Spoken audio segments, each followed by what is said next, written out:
Amos leads a professional career that has now established itself as status quo.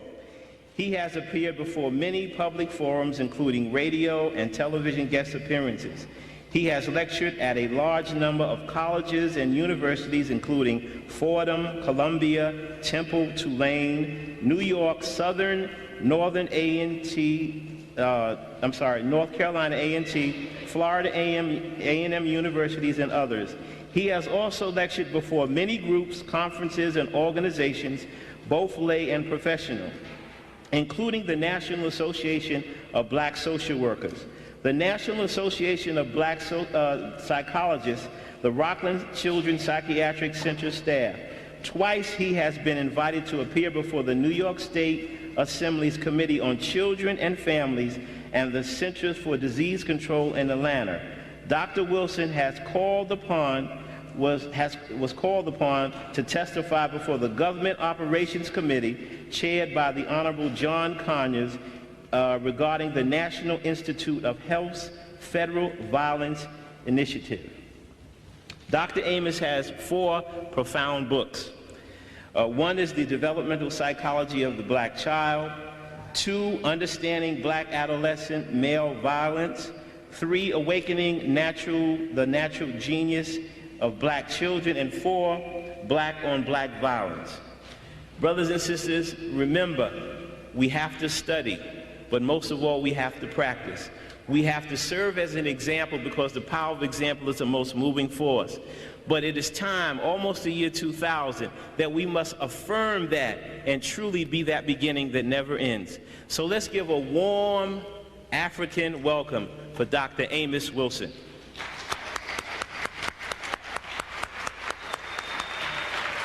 Thank you, my brother. Thank you. Thank you, Thank you. Thank you very much. All right. All right. Go ahead. Yeah. Okay. Thank you. Thank you. Thank you very much. It's indeed a pleasure to have been invited to speak with you this evening and to share this time with you this evening, and to wish you all the best of the coming year and the years to come. I'm going to talk a bit about special education this evening. I want to beg your indulgence, though, because for many people it may not appear that I'm talking about education directly. We have to be aware of the fact that sometimes we really may not serve ourselves so well when we appear to come directly at a problem such as special ed, you see. Because sometimes when you come so directly at it, you omit looking at the context of the problem. And we also have to watch the tendency, due to our being here in this system, to focus so exclusively on one issue that we ignore other very important issues. This system, for instance, tries to get us to talk about problems that confront us as people and not consider the political, economic context in which these problems are generated. And often, though we are well-meaning, when we do this, we end up not solving the problems.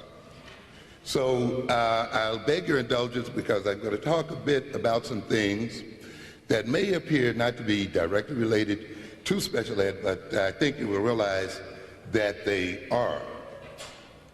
I want to start off by indicating that for the African in America, whether as slave or as so-called freedman, has always been subjected to a special education. And this is the thing we have to recognize. We have to forget that this thing called special education is something special. There's nothing special about special education. Black people have been specially educated from day one. We've always been the subjects of a special education. So this thing that you call special education is special education within special education. It's just a subclass of the general special education to which we have been subjected as a people and to which we are now subjected as a people. This is no less the case, this being subjected to a special education today as it was in 1619 when we first set foot on this planet. And for the same essential reasons. That is, we're especially educated in this system for essentially the same reasons in 1993 as we were in 1619. I have told you often that there are certain things that remain constant despite all obvious changes.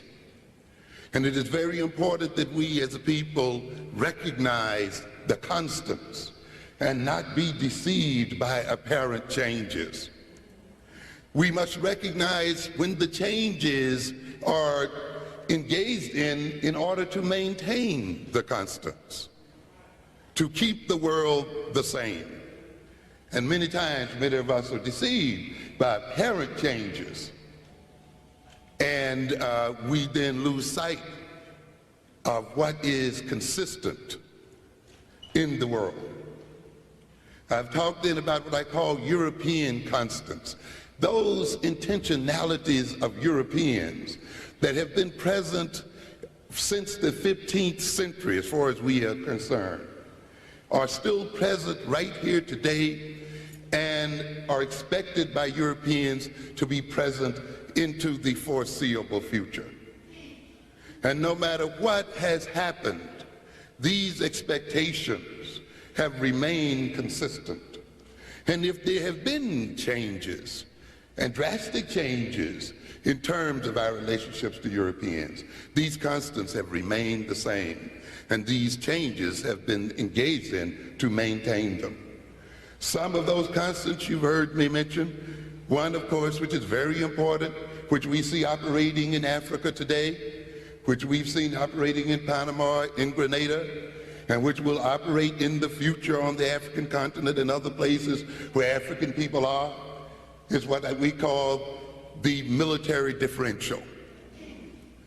With Europeans, who are 10% of the population, their continued dominance rests on their maintaining superior military force. In fact, to a great extent, our being over here today is the result of military differences. There is no intention for the Europeans to equalize that differential between Africans and themselves. That differential has been there since we met them, and it has really not changed up to this very moment. And we see it operating in Africa at this very moment. And there is the intention that it will continue to operate in the world. Hidden behind this intentionality are a lot of glorious looking things, such as non-proliferation treaties. The treaty that Bush just signed with Yeltsin, perpetrated in the name of peace, when it is nothing more than an intention to maintain European power by limiting the growth of military power on the part of non-European people.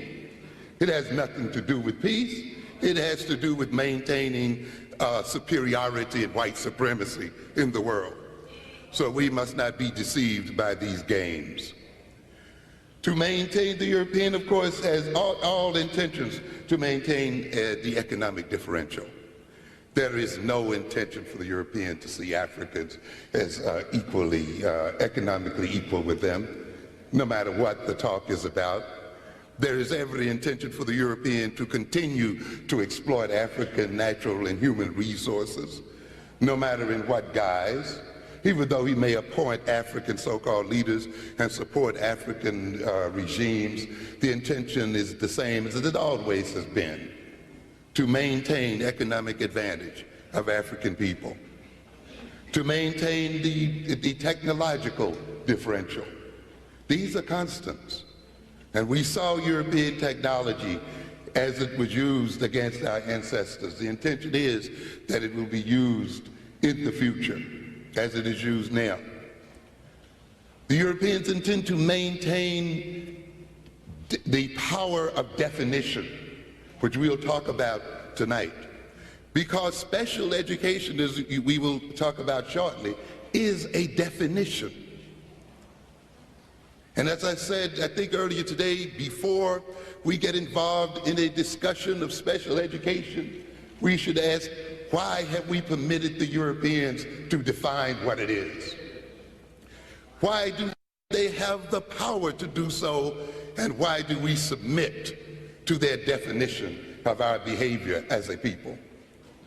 So before you get caught up in the intricacies of whether tests can differentiate between the learning disabled and the non-disabled, you should ask first questions first. Who determines it? And why are they able to impose their determination on us as a people?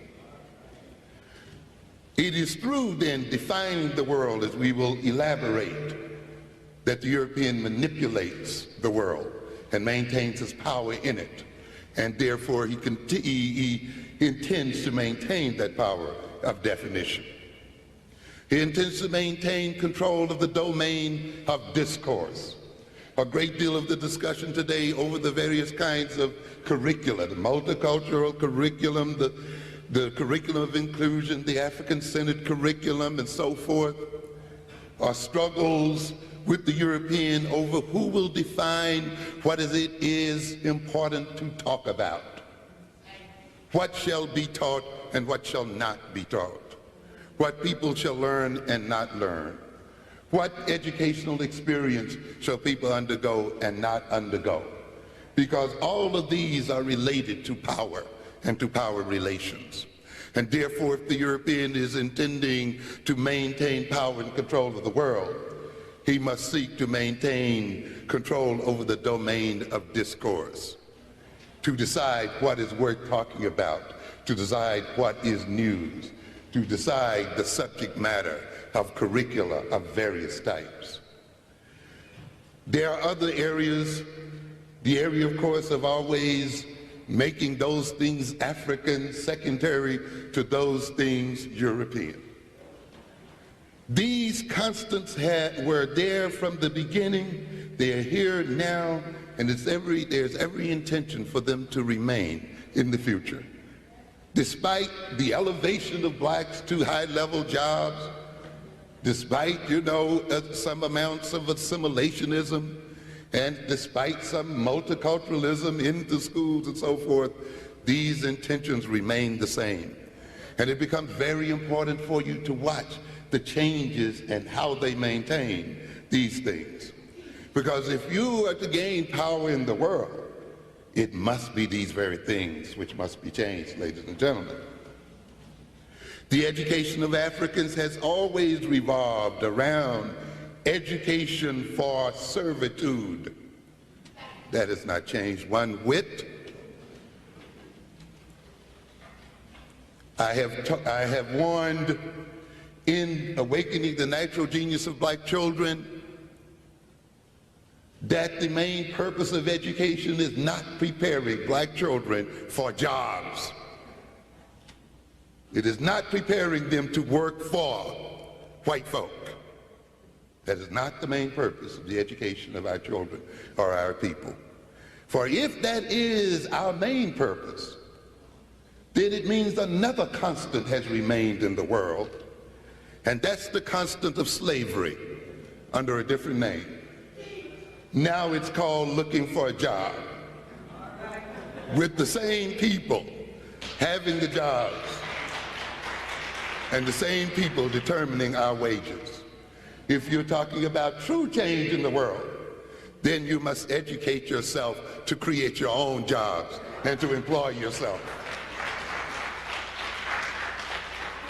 But today, education for blacks, I don't care how high it is essentially still being defined in terms of servitude.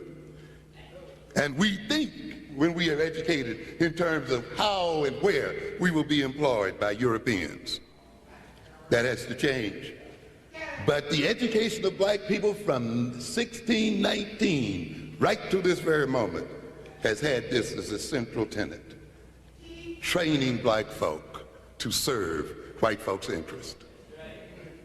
Training black folk to be as productive as possible for Europeans, with the Europeans owning the means of production. Education that was separate and unequal.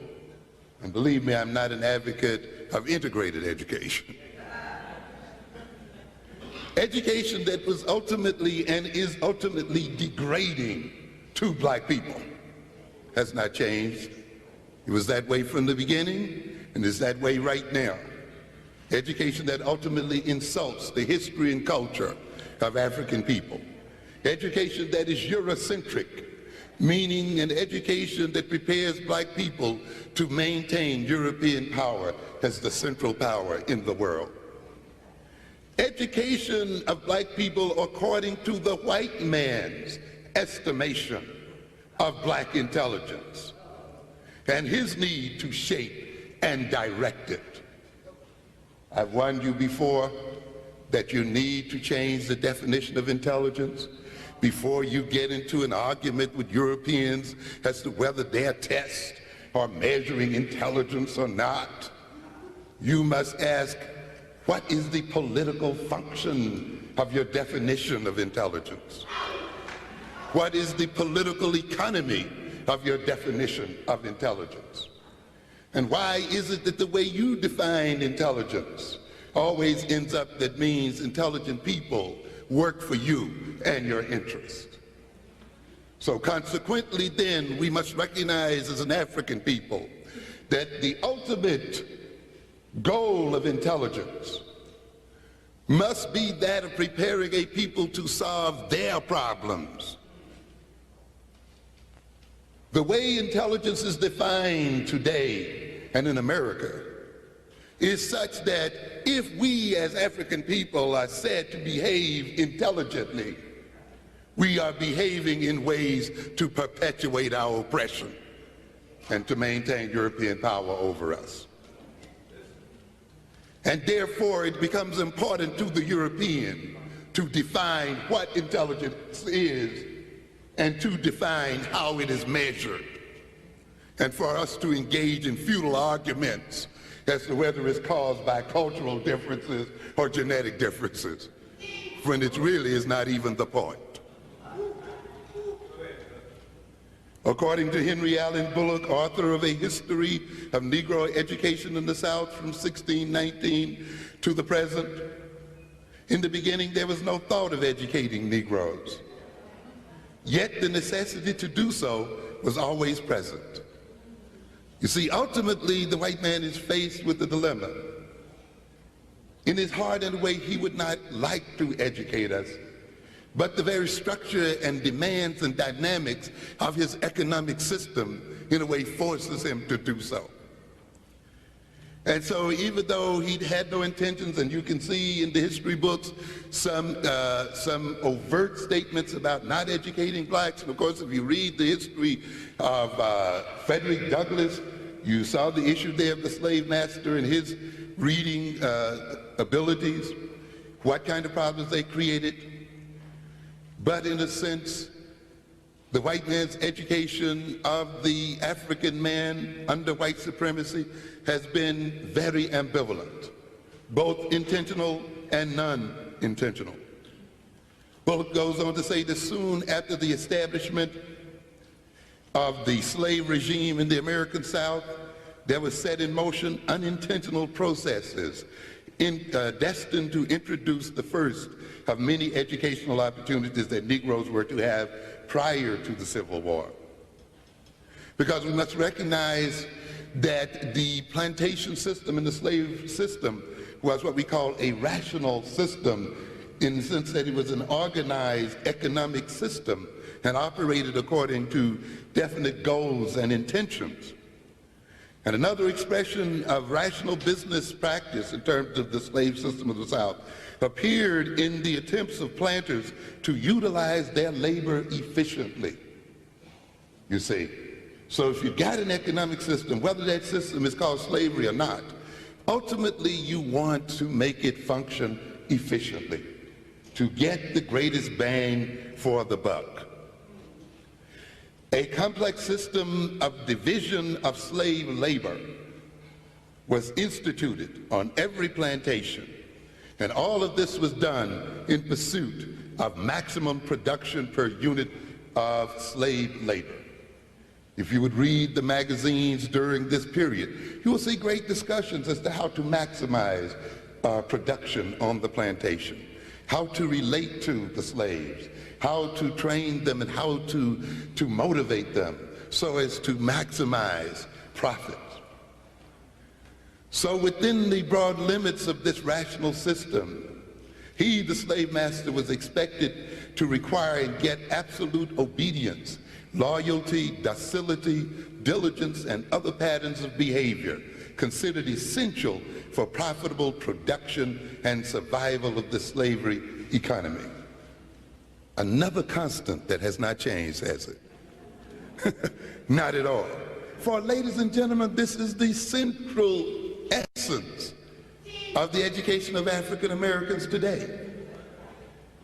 To maximize what? Production for Europeans, and to establish in the African body absolute obedience, loyalty, docility, diligence, and other patterns of behavior considered essential for whom? For Africans themselves? No, profitable for production and survival of the European economy. That's why we define ourselves in terms of our education as preparing to get jobs from Europeans. And how best to what? Qualify ourselves to fit in the European economy so that we can aid its efficiency.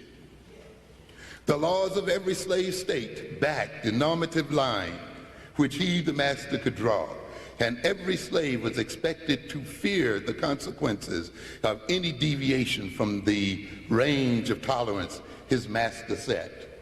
And we shall see again, these rules that determine special education still have these things in mind, because these rules are rules that determine deviancy and non-deviancy. And their purpose is to correct deviant-like behavior and bring it back in line with European economic and political intentions. And to create in our children personality orientations and behavioral orientations that are supportive of those intentions. These requirements, that is, set up by the European, set a rigorous socio-cultural matrix within which young Negroes were to be socialized and were to become the personality types required by the rational order. And we are going to come back in a minute to what we call the political economy of the personality and the political economy of normality, you see, because we are used to looking at normality as a psychological concept and a psychological state. No, ladies and gentlemen, normality essentially is a political and economic state, not a state of psychology. So however, we've been deceived, you see. But we'll get back to that in a minute. All the slaves could not be efficiently utilized as the rational system required unless they were trained in the ways the system by law itself prohibited it. In a sense, the system broke its own laws in order to increase its efficiency. And even though it might have had laws against teaching slaves to read, slaves still were taught to read. And teaching slaves other things, slaves learned many skills and so forth. Why? And in a sense then, slaves started their education on the job in America and received on-the-job training. They also were hired out in other professions where they earned monies for their masters and brought the money back. With all due respect to Malcolm X, there were greater divisions than field hands and house servants. There were deep hierarchies of slaves with numbers of skills and so forth. The slaves not only worked in the house or not only worked in the fields, but they worked throughout the Southern economy. They were millwrights and carpenters and blacksmiths and shipbuilders and all other kinds of things you could name. You recognize that in many areas of the South, after the emancipation, there were more skilled black laborers than there were white laborers as a result of their training on the plantations. And that is a whole nother story. And it's amusing today to see people talk about black people as unskilled, as if our lack of skills were here since we started. That was not the case. We had to be de-skilled as a people in this country. And those skills began right on the plantation. We were hired out. In a sense, then, the plantation was the first training school for African people. And to a great degree, the slave masters recognized, as they do today, that a trained slave could sell for more on the marketplace. And therefore, when you went on the auction block, the more skills you had, the more he could fetch for you. In fact, some of the skills were developed as an investment so that when the slave was sold, he would bring more than was invested in it. Sounds like today, ladies and gentlemen? Sounds like this kind of thing when we are told and we tell our children to build your marketable skills so that when you go on the auction block in front of your white employers, you can demand a higher price because you can project the skills that he has set in you.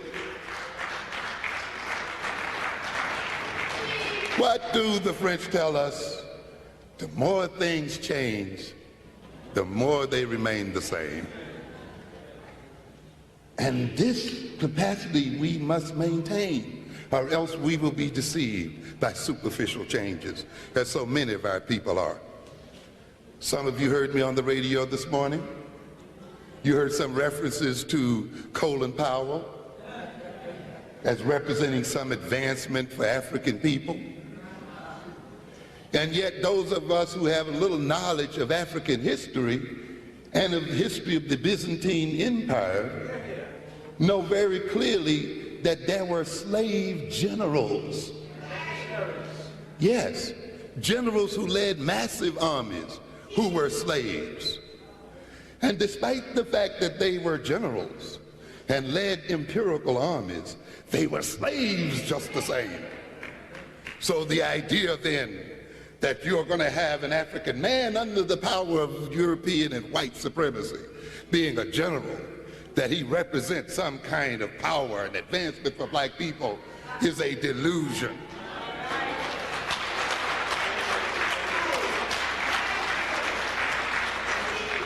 And I'm certain, if you read people even like Chancellor Williams, and God bless his soul and rest his soul,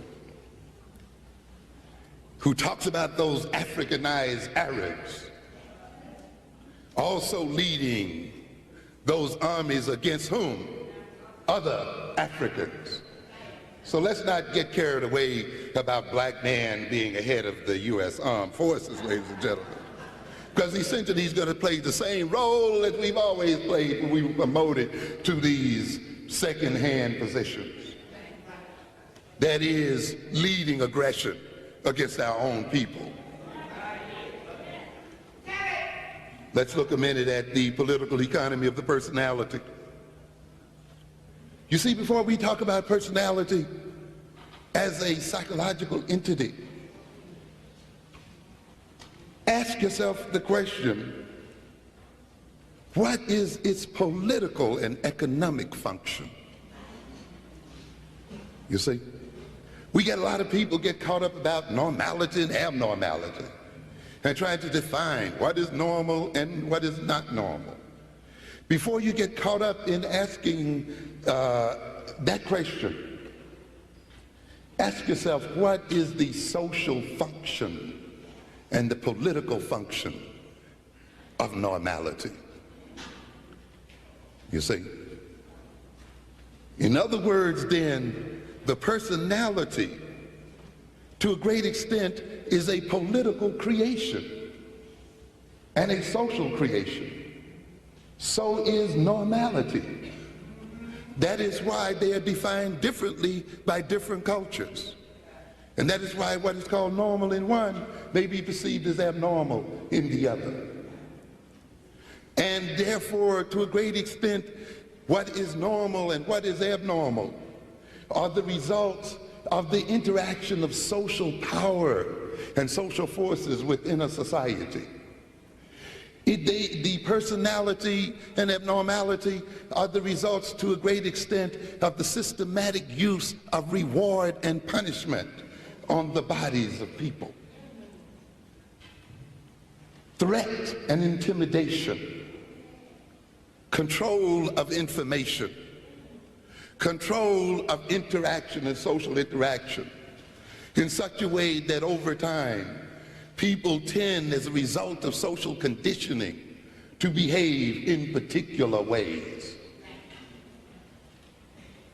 And often then, those who define what is normal and what is the normal personality are those in power.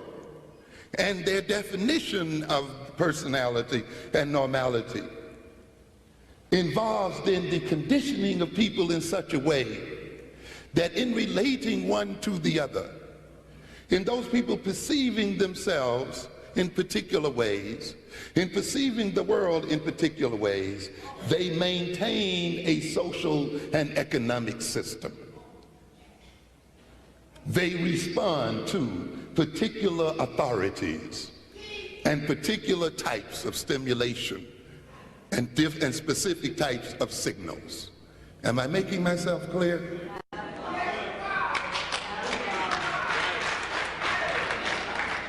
And therefore, all of what's involved in special education as an indication of deviant personality or as an indication of abnormality ultimately is built and structured right into the political and economic system of this world. And we must keep this in mind before we just fall for the okie-doke and take what somebody else describes as normal. Ladies and gentlemen, to be a normal black man and woman under white supremacy, according to white definition, is to be sick, according to African definition.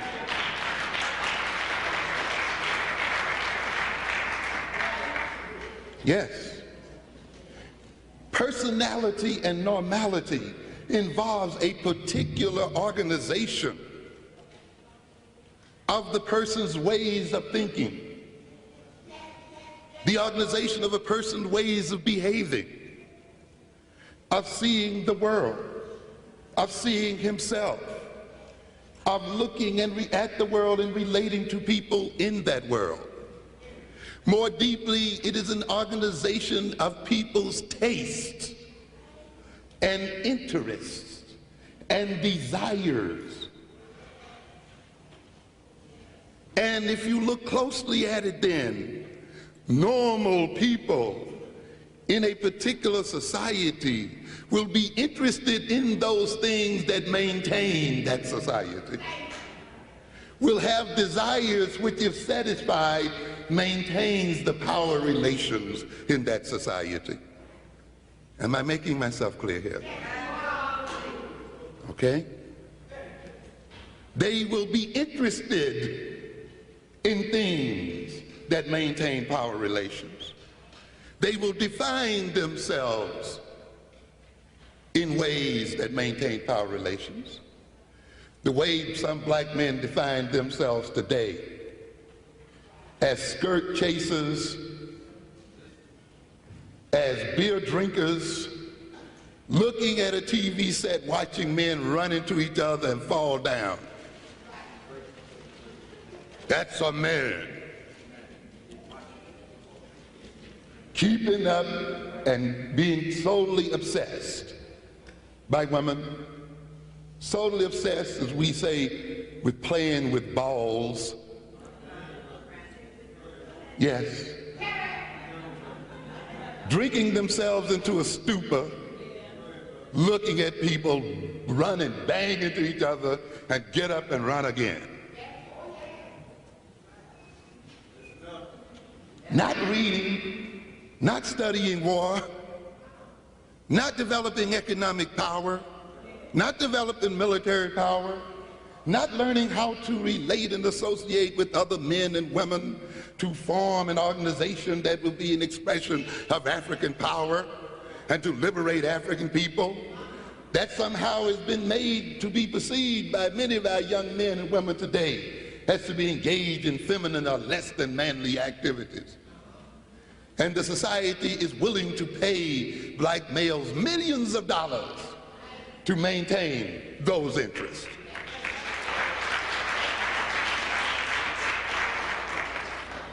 That's why I have told you in other contexts that man has little to do with your penis or your testicles. What is a man has a social definition. It is a political definition. The definition of what is a man must be ultimately connected to the needs of the society itself, so that a man in acting out his manhood is maintaining his social group. If man is not defined, and what it means to be a man is not defined socially and in terms of his social group, then he will not be social but antisocial. And one of the major reasons then our males are attacking our own societies and communities today is because they have not correctly defined what it means to be a man.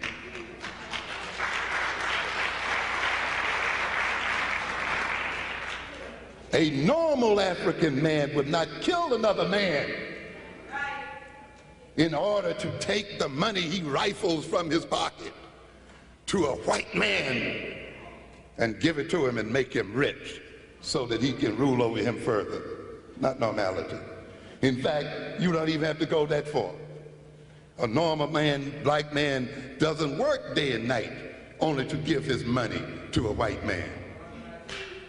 You have to be abnormal. But of course, the white man has to make you feel that that is what? Normal. And that is the American way. And you're doing what you want to do, and nobody else can tell you how to spend your money. You are now expressing American individualism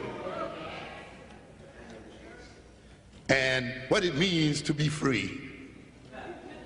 Isn't it strange? And watch it, ladies and gentlemen. Every means by which the normal African American defines his freedom ends up supporting white folk. To prove that he can live anywhere he wants to, he's got to move into a white neighborhood. To prove that he's free to go to any school he wants to, he goes to a white school. To prove that he can spend his money anywhere he wants to because he's a free man, he spends it with white folk. You understand? Yeah.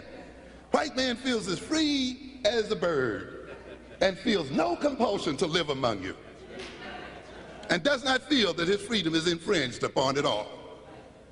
Doesn't feel any compulsion to go to school with black folk. He doesn't feel like he's unfree because he's not going to school with you. He doesn't feel as he's unfree because he's not spending money with you, because he's not laying in the bed with you, and all these other kinds of things. But the Negro, in order to feel free and express his freedom, must spend and give his money and his labor power and everything else to everyone else but himself. That establishes him as a free individual and a normal individual. So then normality, you see, ladies and gentlemen, more than a psychological function, is a political and economic function. Because as you express your normality, as you express your law-abidingness, you maintain a system. Yeah. You heard me talk about this morning. Our respect for the law, as if it represents something holy and above all people. The law is nothing but a bunch of rules laid down by one gang of people who have the power to enforce it on another gang. Understand? Nothing sacred about it. And it's passed and ratified to protect group interests, one set of group interests against what? Another set of group interests. That's all it's about. Nothing sacred about it. But you see, if you see law and law-abidingness as indicative of pro-social behavior and indicative of normality, then by obeying that law and looking at law that way, you will have to do what? Maintain the people who passed the law in what? In power. It was until Martin Luther King and others decided that they would do what? Break the law. Okay? Break the law. Be what? Abnormal. That the power relations and the social relations of America began to tumble down. So you have to be careful, you see, how you define yourself. A.R. Luria argues in his book, Cognitive Development, Its Cultural and Social Foundations, and I recommend this highly to those of you who are in education, A.R. Luria, because it demonstrates so very clearly how the mentality of people are shaped very much by the type of social activities they are allowed to engage in, by the type of social and political structure they are conditioned in as a people. The science of psychology has avoided the idea that many mental processes are social and historical in origin. Mental processes just don't flow from the brain as a natural effluvia.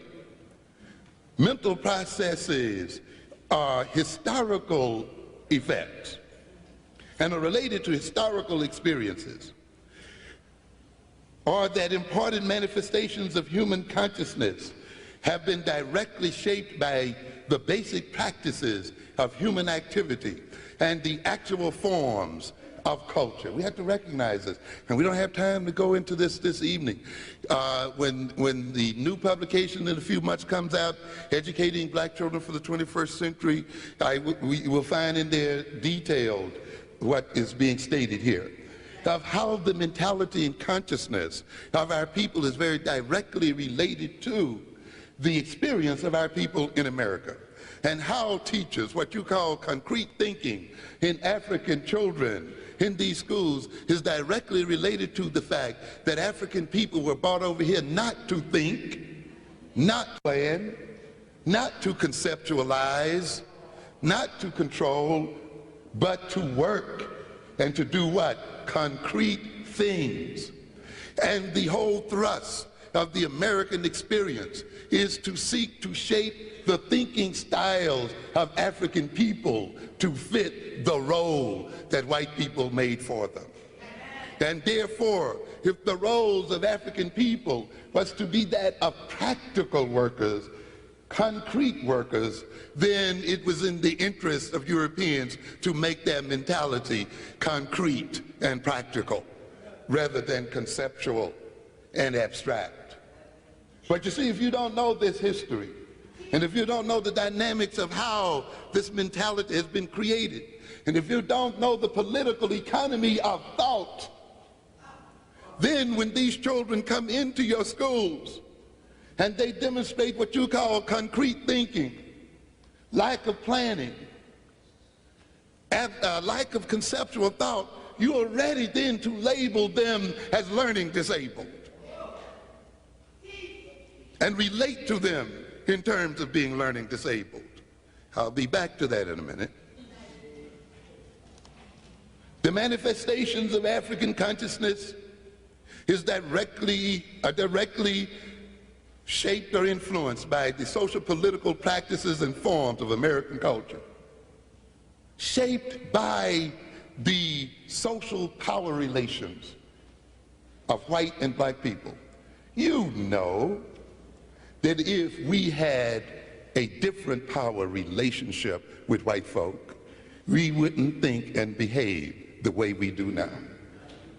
No, we would act differently and behave differently.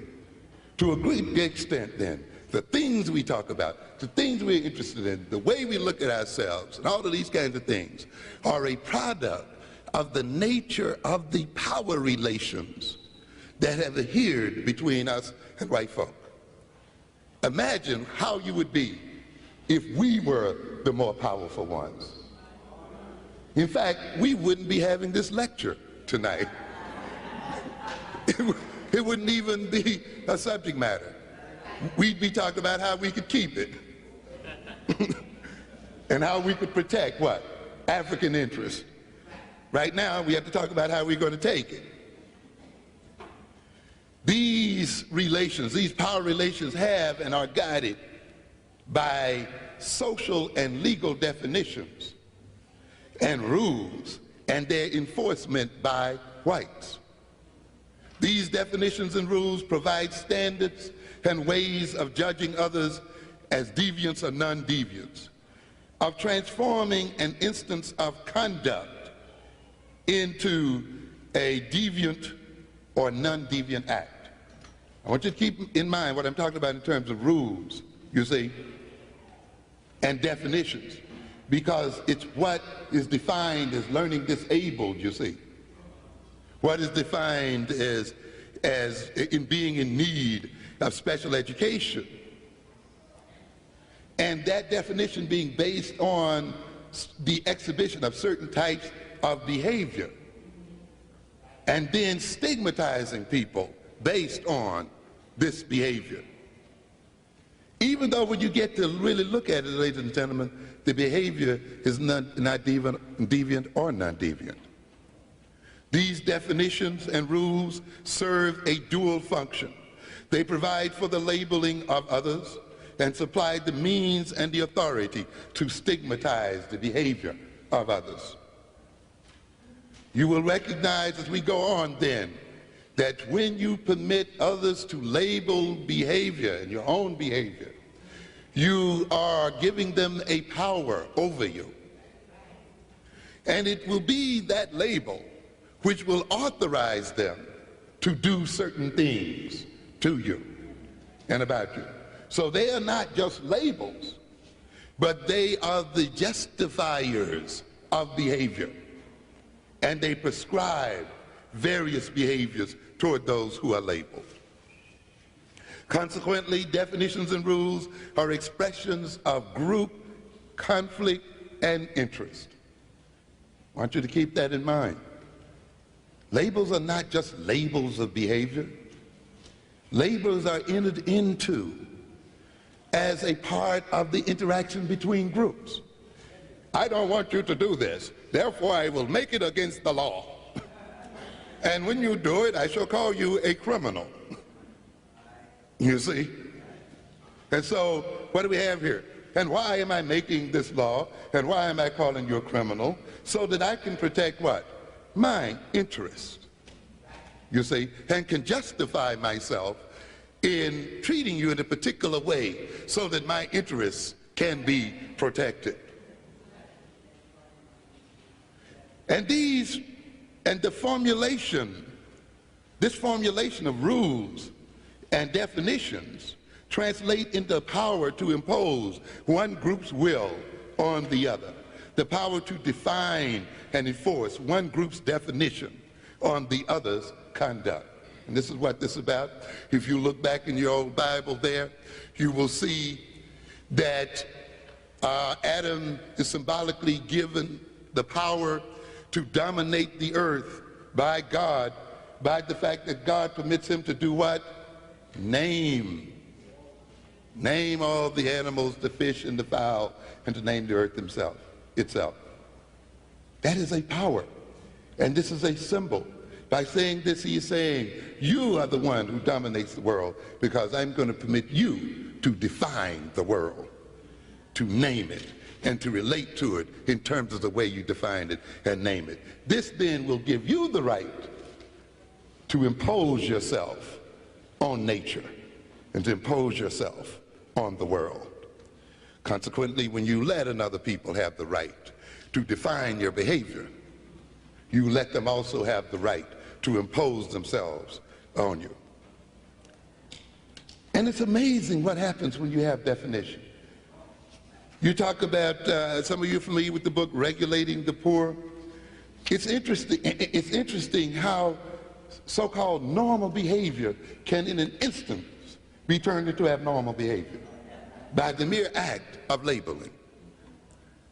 How, for instance, some of you may have gone to Boston, you heard something called the Common Gardens of the Boston Common Gardens, a park which harks back to a European tradition where certain lands belong to all of the people. And the peasants then had the right to hunt on those lands, to fish, to find their firewood, to do various things, to graze their cattle and so forth as a means of supporting themselves. They had that right, and this right was sanctioned by tradition over hundreds and hundreds of years. But something happened. The price of wool started increasing tremendously and became very profitable. And those who were in power decided then that they wanted as much land as possible. And they went to the British Parliament to get a law passed so that they could enclose what was once common property and fence it off and make this property private.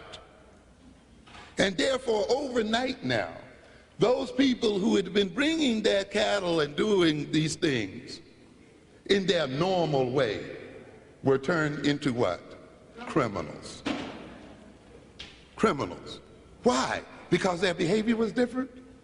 Because they were emitting criminal behavior? No, because the rules had changed. Right overnight, now they became criminals. And as the price of wool went up, and as the English economy changed, when these landowners no longer needed the peasants on the land, and when they needed them in the developing factories, they literally turned them out into the highways and the byways. And overnight they became beggars. But also overnight it became against the law to beg without a license. And overnight it was all right then to, if you didn't have a license, to be beaten until the blood ran. And overnight then it became possible to talk about the personality of the beggar. And to see the beggar as having a criminal personality, no doubt built into his genes. Yeah, the same kind of game that we have today. A group of people interested in their profits and interested in maintaining power and control passed laws. And overnight, then, the behavior of our peoples suddenly become what? Criminal and abnormal. And now the same behavior that they were exhibiting before the laws were called become indicative of criminal personalities and of illness and abnormality. Let's wake up. And notice then that the labeling and defining of behavior, again, not essentially and only a psychological process, but it is a psychopolitical, psychoeconomic process. As a matter of fact, I will give you a short publication here shortly called The Psychoeconomics of Black-on-Black Violence. You thought I was through with it, didn't you? Oh, I knew when I wrote the psychodynamics of black-on-black violence that wasn't all of it. No, black-on-black violence is determined more than internal psychodynamics. Because you must recognize those psychodynamics are a reflection of economic dynamics. They are the psychological reflection of economic demands and of an economic system. They do not therefore begin in the psyche of African people. They begin the very economic structure of European people. And it acts itself out through their behavior. Because the purpose of that system is to organize black behavior, as I said earlier, to maintain itself. This is why, ladies and gentlemen, when you get over your anger with Elijah Muhammad and your unwillingness to analyze who he was because you can't get beyond some act you think, just destroys everything he was about. And you fall into a trap when you do this. I call this super niggerism.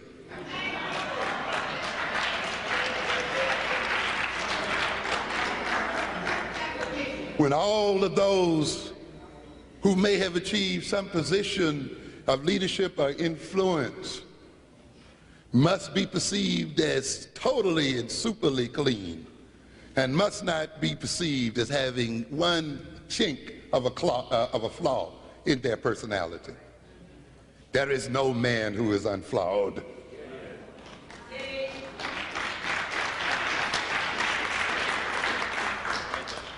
He who is without sin cast the first stone. And yet when you demand of your leaders that they be totally saints and total saints, then all your enemy has to do is put one little smudge of dirt on them. And everything of value that they have to offer now is thrown out. And no lessons are learned. Yes. And the Honorable Elijah Muhammad is due a good analysis of his leadership and what he had to offer black people, regardless of what you may think. Because the Honorable Elijah Muhammad was the greatest psychologist that black people ever created, bar none. But you see, that sounds odd if you haven't taken time to get around your anger to look at what was going on there.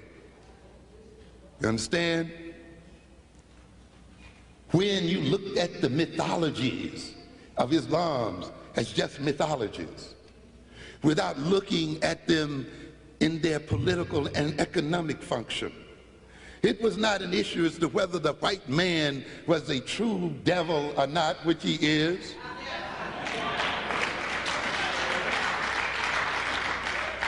But what would be the result of our behavior if we perceived him as one? You see? If we related to him, what? As one.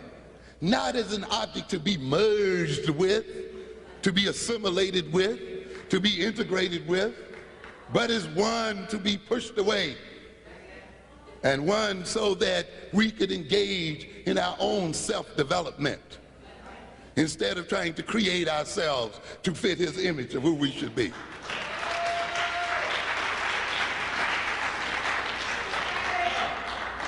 You thought Elijah Muhammad was hard when he dictated diet and taste, but your taste had already been dictated by the Europeans.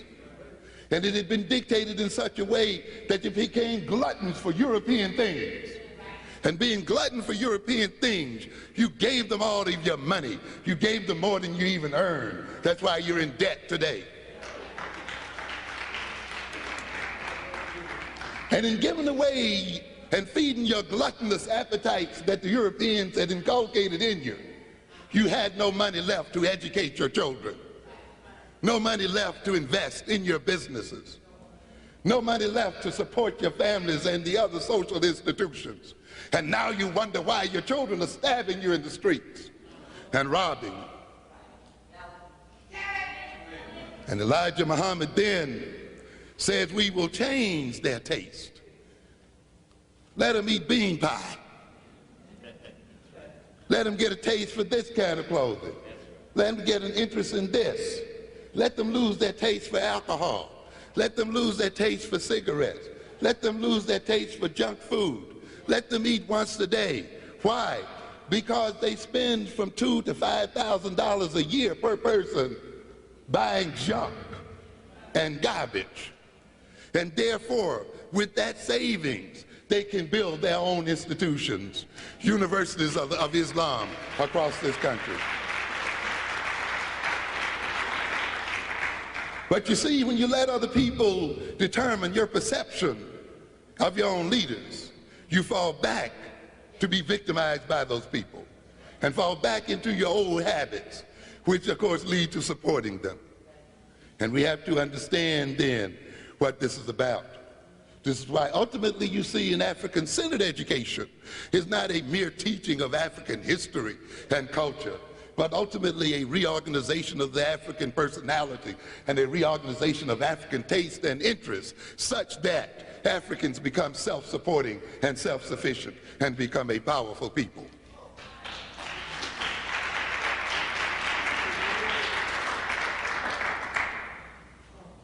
So you have to be careful. You see, black people are absolutists. Yeah, we're absolutists, you know.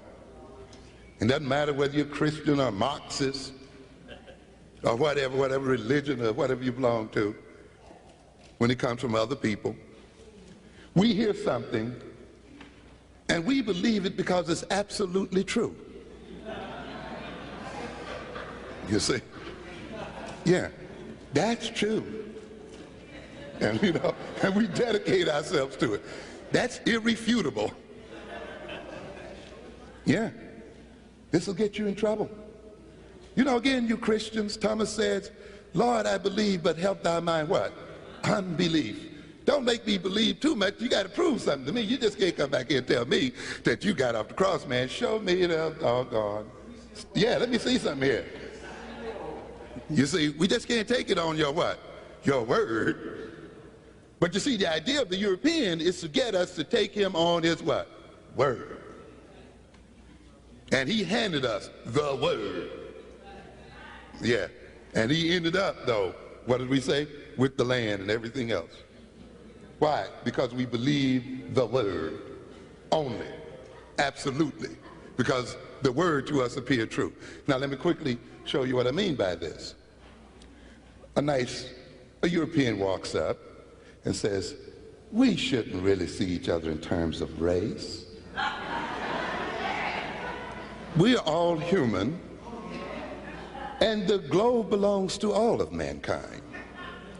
We shouldn't really relate to each other in terms of nationalities. We should be free to move across the earth as we see fit. And we should be free to invest wherever there are opportunities to invest. All of us should have that right. That's called free market. Free market. Yeah, free market economy. Oh yeah, that's right, that's right. And of course we're glad to hear from him, you know. Oh, this man has become civilized at last. But wait a minute, you see, you got to ask something. Even though you might not argue with the basic premise, you got to ask, who is saying this and why are they saying it? What will be the consequence of my believing this? You see, you got to go beyond the absolute truth of something and look at it in the context of power and the context of differences. You see, you got a bunch of people around here telling you, well, we preach universal principles and we talk about universal truths. Then why isn't the bounty of the earth universally distributed? Why aren't the goods of the earth randomly distributed? Why is there a non-random distribution of power and benefits and so forth? And it seems to cluster around the very people who preach universal principles. And the people who believe it most have it least. Yeah. Because you see, that guy who's telling you that we all should be free to invest wherever opportunity lies is the only guy that has what? The money. And therefore, through your very moral belief, you will give consent to being, to having your property owned by others, to have your resources owned by others. And then you'll find yourself wondering, why do good people suffer? It's built in. They suffer because they believe in absolute truth and nothing else. And the more they suffer, those who preach those absolute truths tell them that they suffer because their belief isn't strong enough. So they believe harder and become poorer.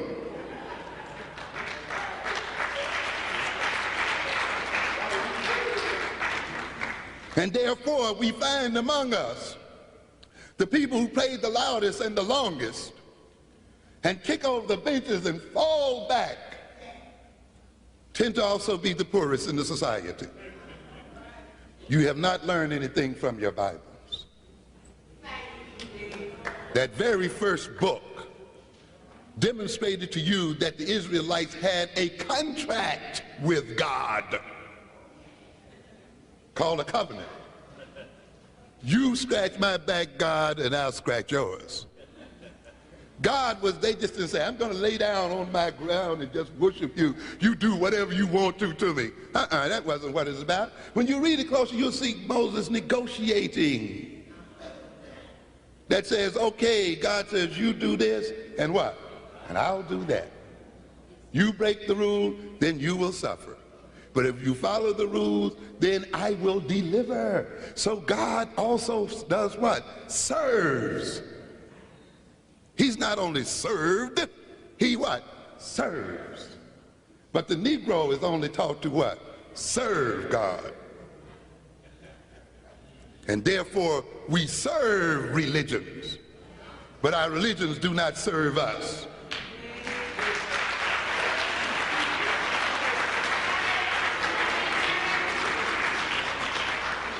Somebody told Elijah Muhammad, being a black Muslim makes you unorthodox. That's exactly the point. Because being black Muslim means that Islam will serve whom? Black folk. It just won't be an instance of black folks serving what? Islam alone. But Islam, being black Islam, becomes an Islam that operates in the service of black folk and black interests. Hope you understand what I'm saying here. You understand? We have to recognize this, so we got to get over this absolutism. And the Marxists run the same game, scientific socialism, same old nonsense. In what way does, you got to ask, in what way does my believing this serve me? And in what way do your preaching this and having me believe this serve you? And say, while what you say is true, and I don't argue against it, I am not in agreement with the consequences. We must also change some other things in our relationship along with this belief, so that in my believing it, I will not be deprived of my freedom or deprived of my resources and of my possibilities. Share some of that doggone money if you believe it so hard.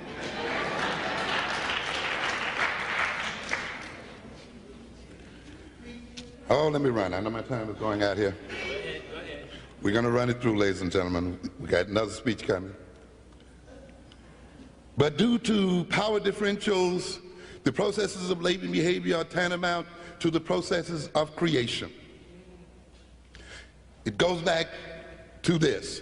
The application of certain rules and definitions to others influence how they are related to. When you put a label on somebody, you are also defining how other people, how that somebody is going to be related to by others. It's not a mere label.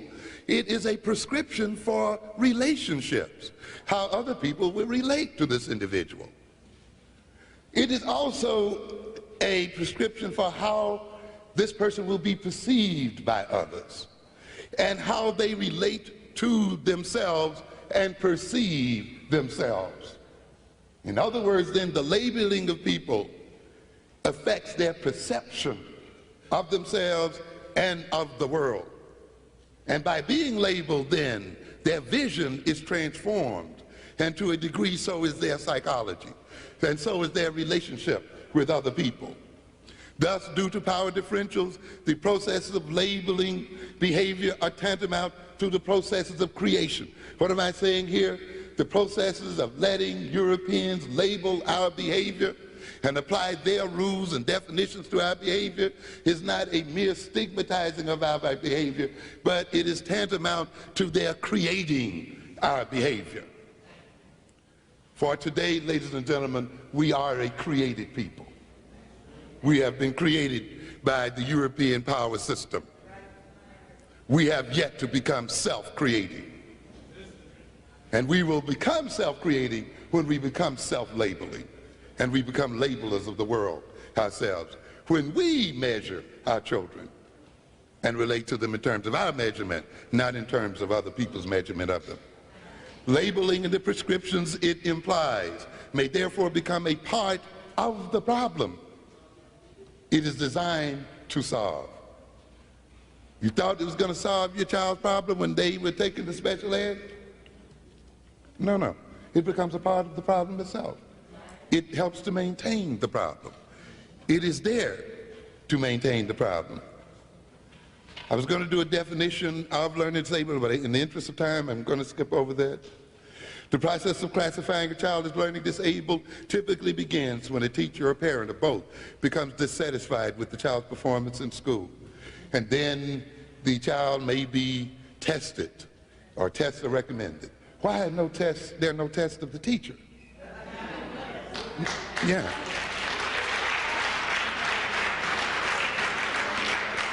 No test of the school. No test of the school system.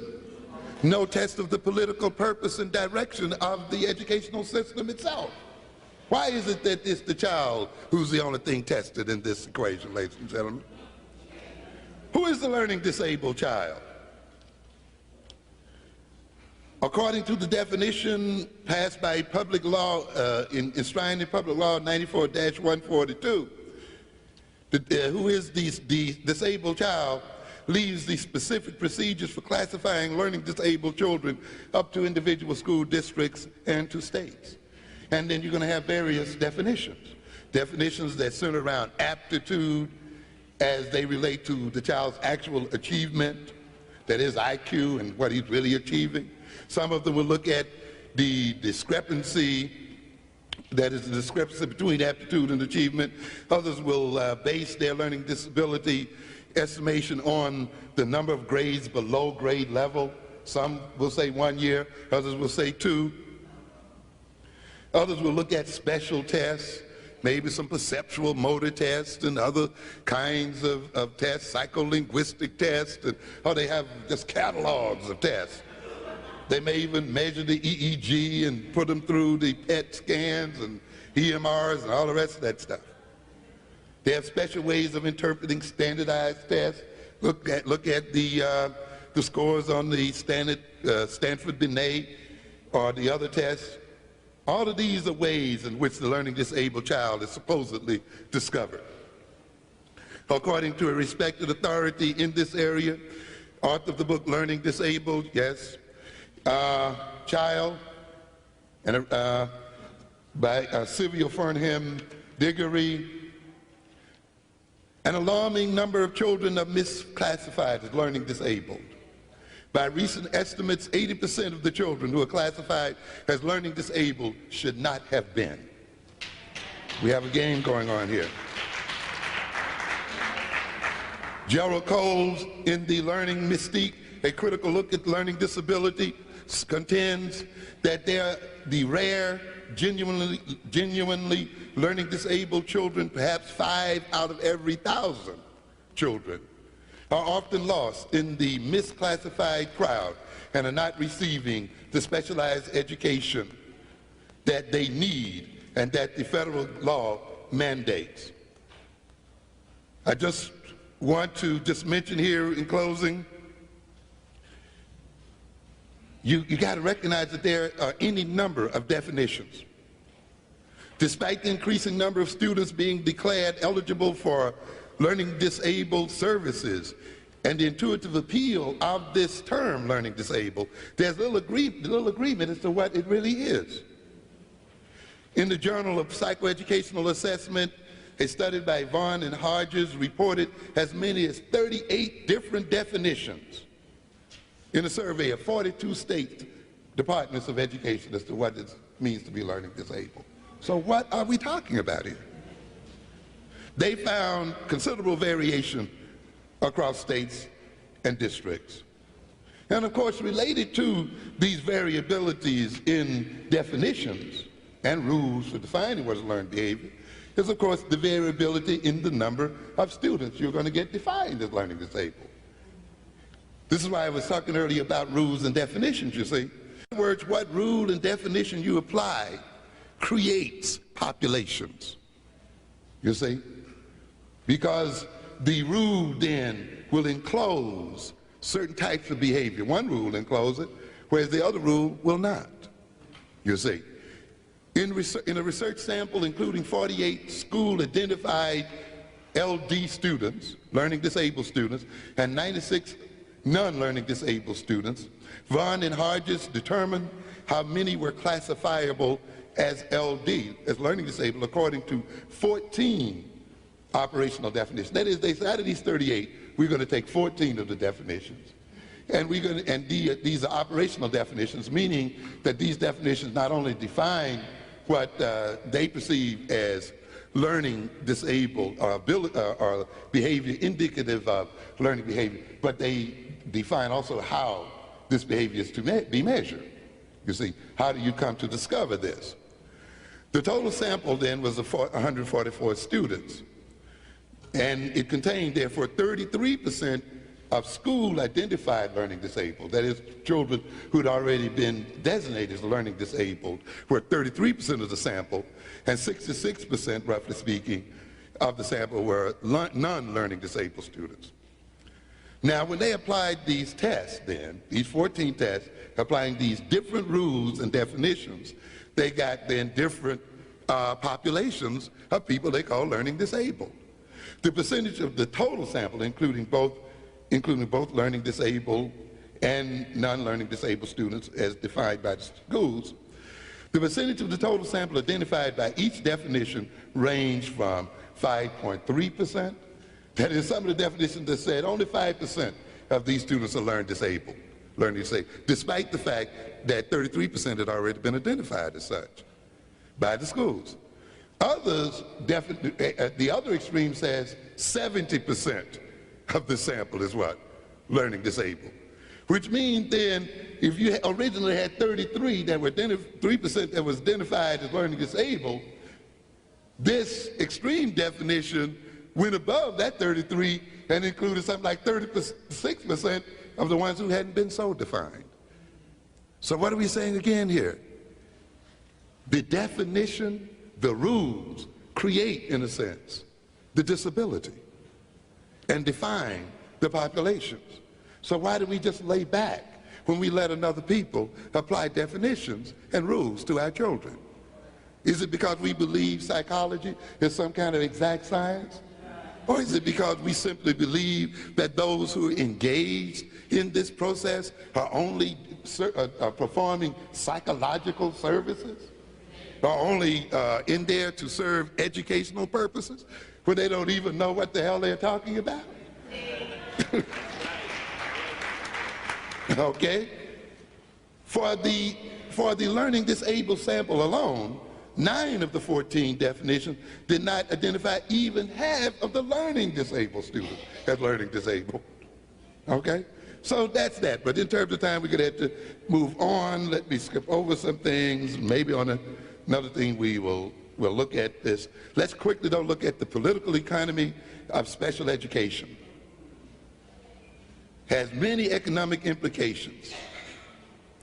Once the child has been certified as learning disabled, additional money is sent to the school district on the child's behalf.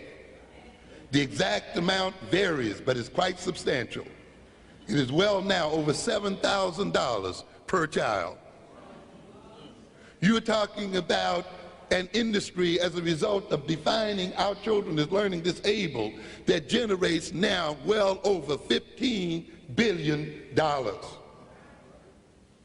The money is not sent directly to the individual children, but goes into a general budget to pay the special education personnel and buy supplies. So what do we have here, ladies and gentlemen? A built-in incentive to do what? Classify our children as learning disabled, because it brings in money to the district. So it's no wonder then that between 1977 and 1986, the children classified as learning disabled moved from 800,000 to 2 million. You'll learn one day, ladies and gentlemen, that black problems and the image of black people as problem people is worth billions of dollars to Europeans.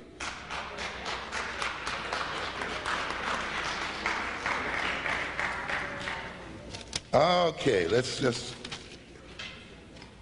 This label then does what? It obscures the nature by which our children are disenabled, and obscures the fact that this society and Europeans, if they are to maintain their power, must disenable the capacity of African people. It is a political and economic necessity that the African mind is disengaged and disenabled.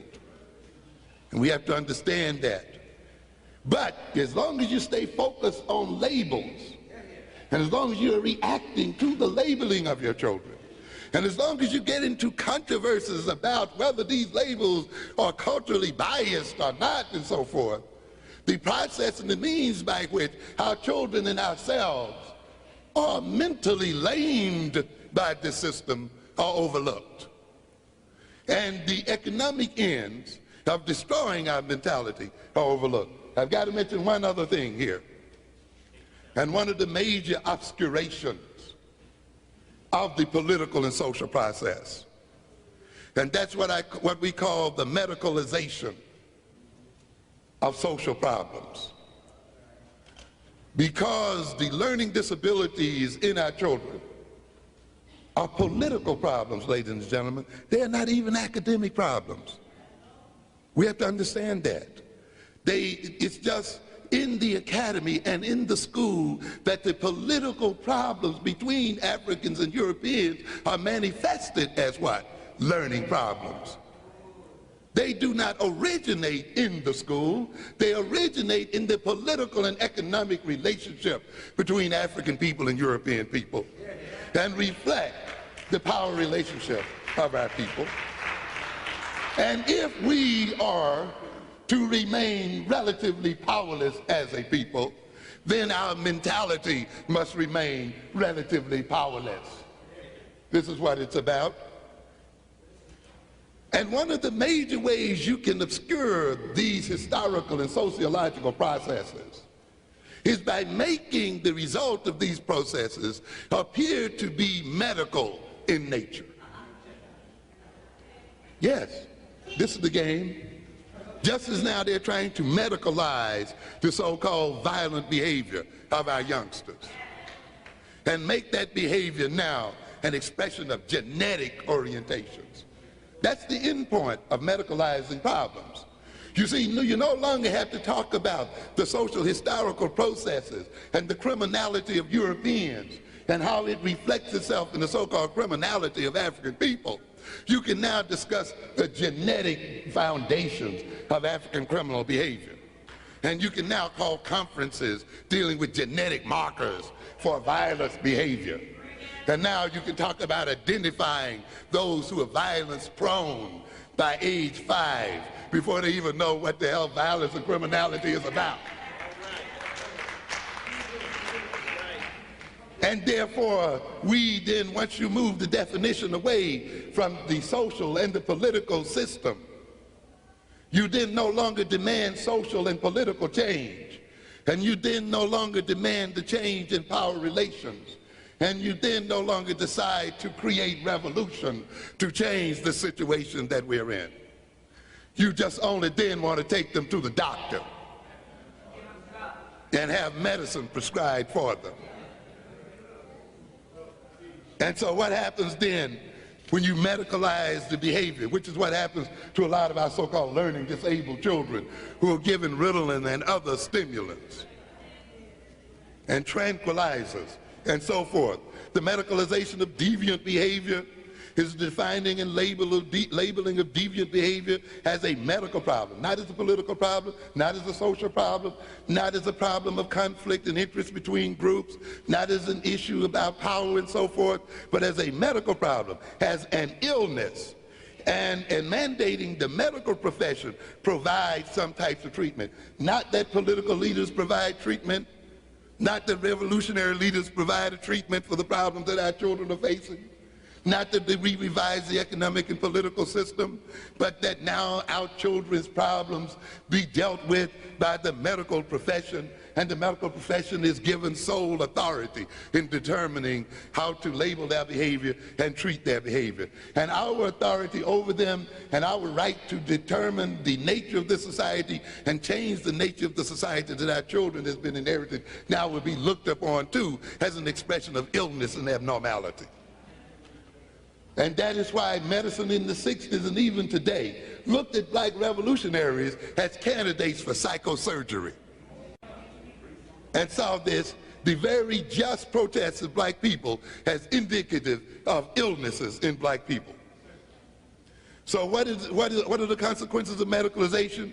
To remove a court's responsibility from the political system, to expand the jurisdiction of medicine, to increase the pharmaceutical profits of pharmaceutical corporations and enterprises, to put an apparent neutral, morally neutral label on our people, to remove discussion from public discussion, to use powerful methods to maintain the status quo. We must then, ladies and gentlemen, look at this system critically. We must look at this system politically and economically. We must recognize the political and economic functions of education and the intentionalities of Eurocentric education. We must review the accepted theories of learning and thinking. We as African people must construct and apply new African-centered theories of learning and theories of pedagogy. Yes, yes. This is why I developed and wrote the developmental psychology of the black child. All school systems are ultimately founded on what I call the implicit child. These schools which your children now attend were schools that were not designed for them, schools not based on their psychology, and yet we have walked directly into them and permitted their structures and original intentionalities and design and so forth to remain. Which means then there is a built-in discontinuity and dissynchrony between these schools and the philosophies of these schools and the methods of teaching in these schools and the psychology of children on which these schools are based and the true psychology of our people and the true intentions of our people. And we now wonder why they have problems. The problems are generated by the very structure and nature of the schools themselves. And they're generated by the fact that African people have not founded a theory of education based on the African experience.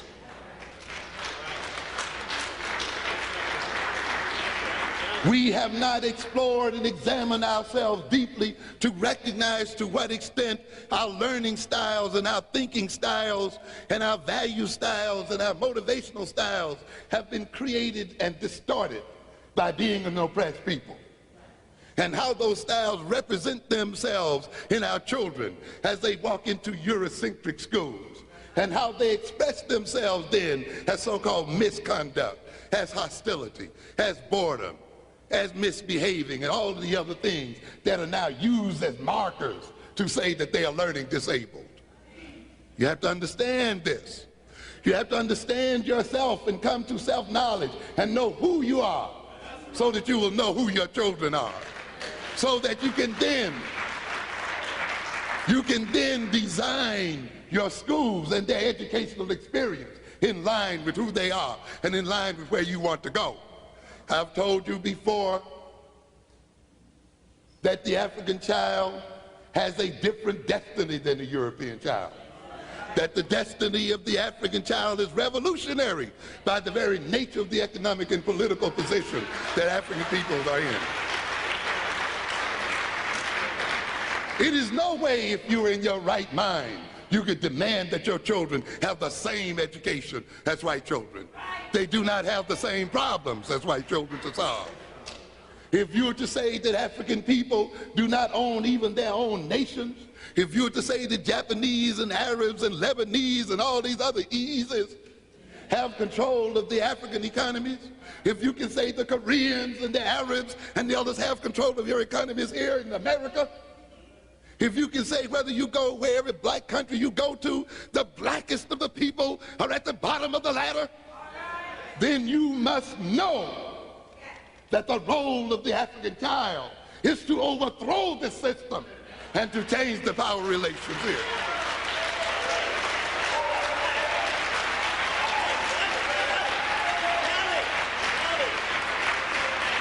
So the major problem that the African child must solve is the problem of oppression. This is not the problem of white children. And therefore, if this child is to be appropriately educated, it must be educated to undertake revolution and to gain its liberation through its own struggle. You understand? But it's because you think equality and being the same as other people are one and the same. No, no. To be equal is not to be like. To get an equal education to white folk is not to be like white folk. Because it is in our effort to be like white folk that we generate the power for white folk to continue to rule us. Therefore, you got to look at yourself. You got to look at your history. You got to look at how that history still reflects itself in the way we behave. I don't have time to talk to you here tonight, but we talk about the oral tradition. A lot of what is perceived as learning disabilities is still a reflection of the African oral tradition operating in African people today. But of African people coming and children coming out of that oral tradition being placed within the context of a European literate condition. And then using European standards, looking at that behavior is indicative of learning disabilities.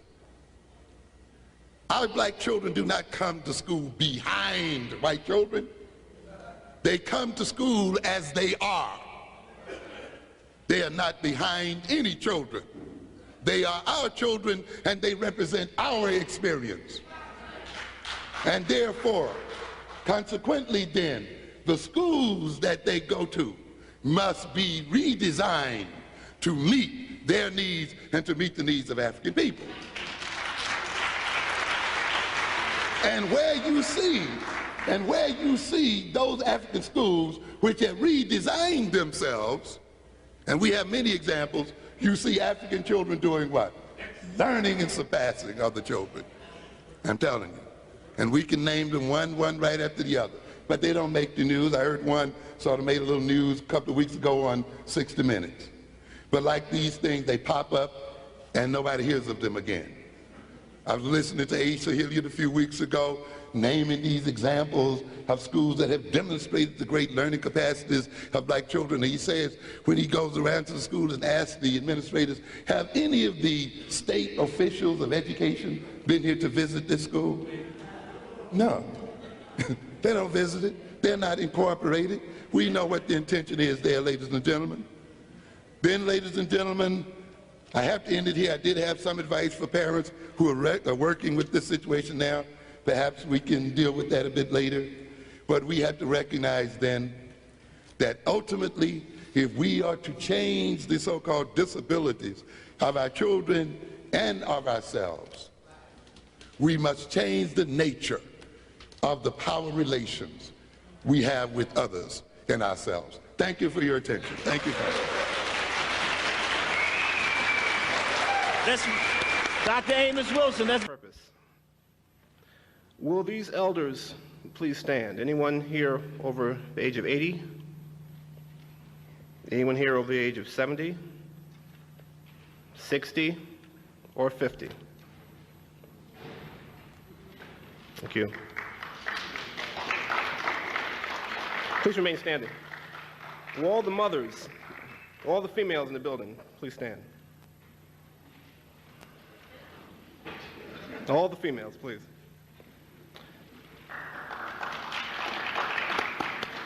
And will the youngest child please stand? The youngest child.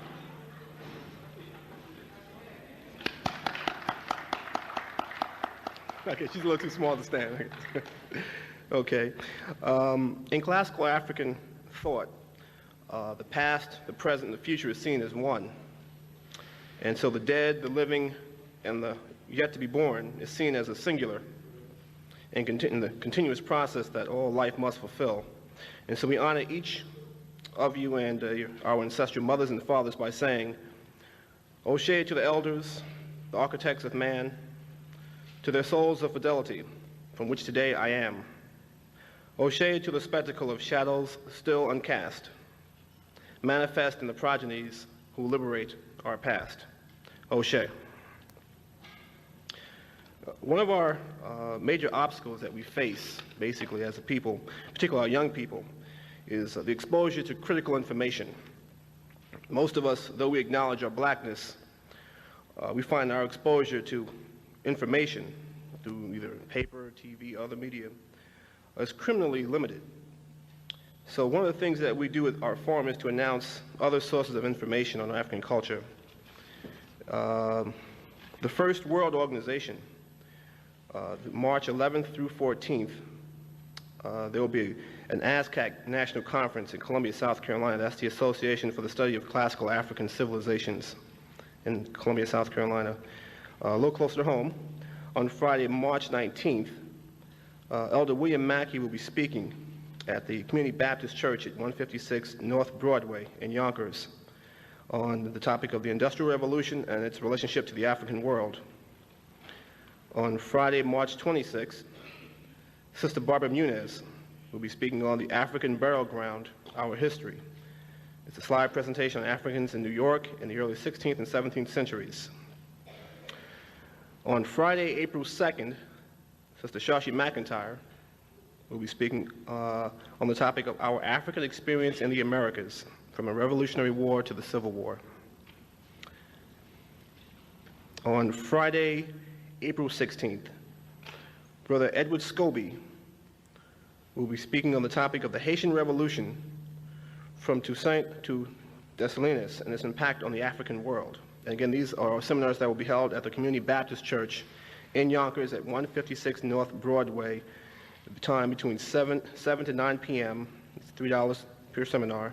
And for more information, you can call the African Educational Forum at 914-965-2270 and ask for Brother Lionel Turner.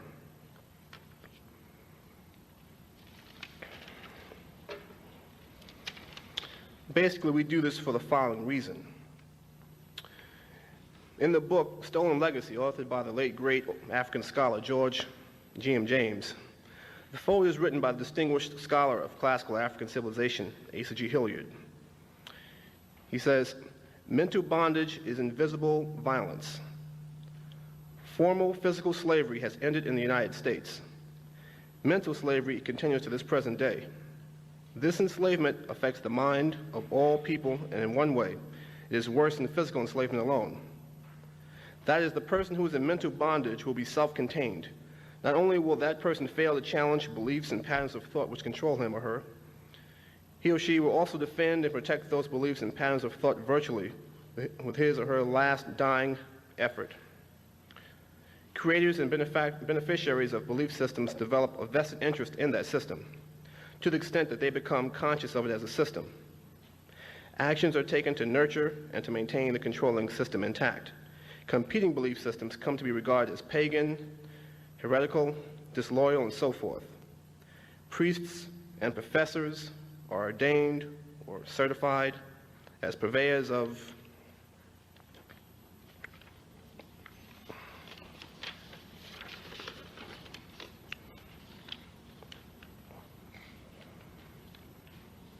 bear with me for 1 second, please, as I find the end of this quote. Purveyors with an attitude of doing whatever it takes to educate and to empower our youth. We must recognize that what a child is or is to become is not a biological predisposition, but rather a social definition arrived at through education and training. The goal of educating African kids must be a revolutionary one rooted in African time dimension and focused on removing the European yoke of oppression. The Euro-American educational system can produce only two types of black individuals: those who have no knowledge of themselves or other people, and those who have knowledge of other people but not themselves, both of which operate outside the African cultural time dimension and therefore are out of their minds. Having read this statement, I'd like to introduce you to Brother Patrick DeChavanne, to the founder of the International Alkebulan Society, who will give you a brief history on our organization as well as introduce our speaker. Brother Patrick.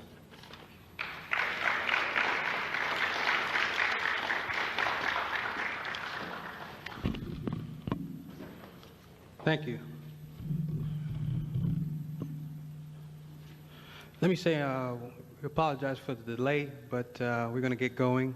What I'd like to do is just to give you a little synopsis of what we're about, some of our goals, and hopefully you can assist us in accomplishing some of these goals. Excuse me. I'd like to say, first of all, that nothing that you will see here today or that we'll talk about is original. Most of the information that will come from our organization is information essentially that we have gained from listening to other people who have preceded us, people like Dr. Amos Wilson and others. And so it is just a continuation of a process which had begun a long time ago. The International Akibulan Society essentially is an organization that was founded in 1992. It's an organization that is essentially created to establish a cultural and educational center in this immediate area.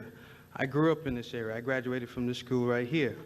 And over the years, it's just something that bothered me because I didn't see any programs that spoke to some of the critical needs of black people in our community.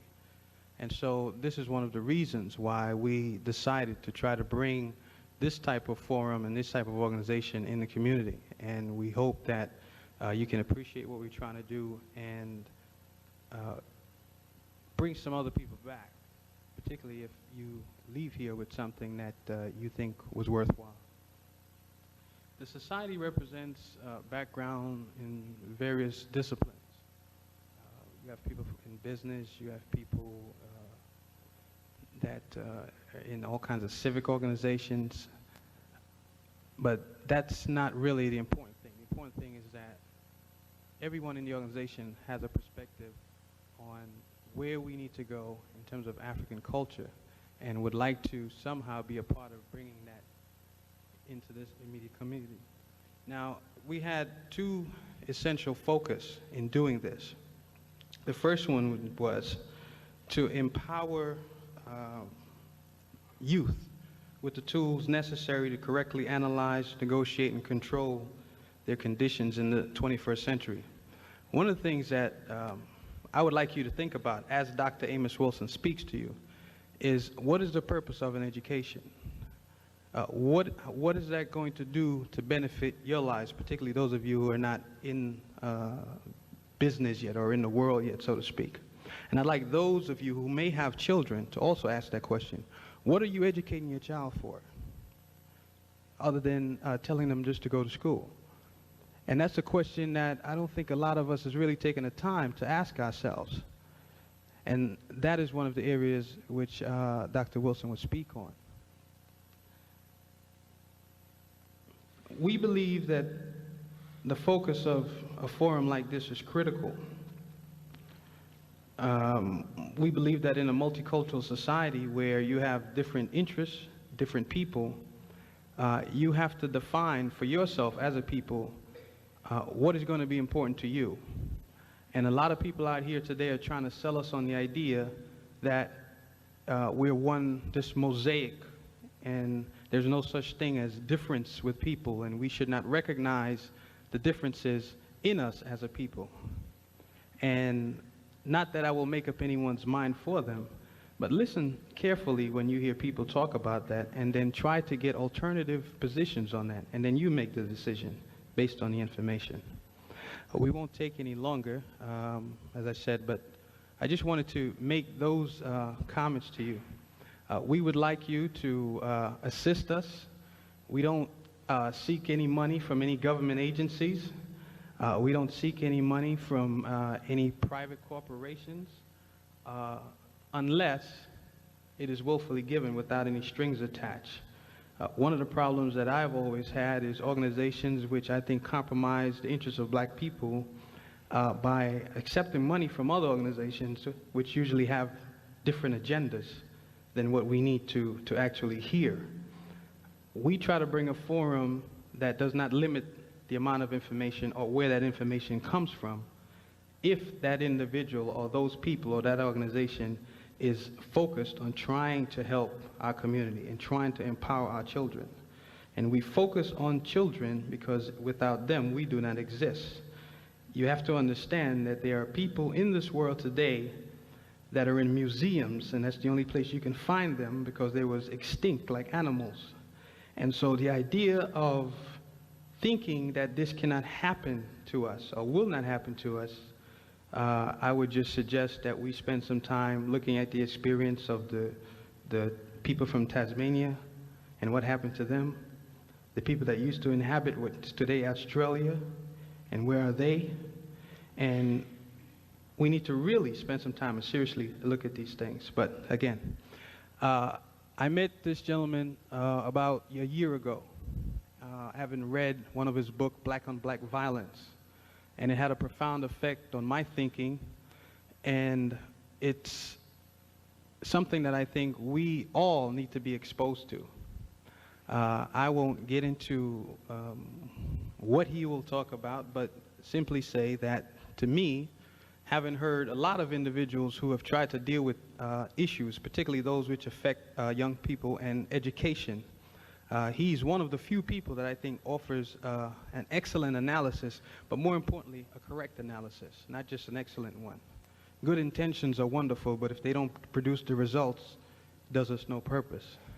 So without any further ado, I'd like to bring to you an elder, someone who I have a tremendous amount of respect for, and someone that I hope that after leaving here, you will not only purchase his book, but try to use this as a means of accessing further information about your culture, which means about yourself. So let me introduce to you right now, he doesn't like to be called doctor, but I call him that because sometimes people need to hear that to feel that this person is legitimate to speak to them. But we call him Brother Amos Wilson.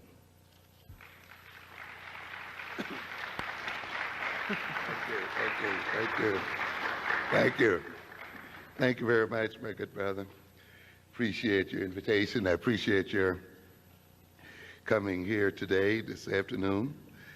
And of course, I know you are beginning to feel a bit that spring is in the air.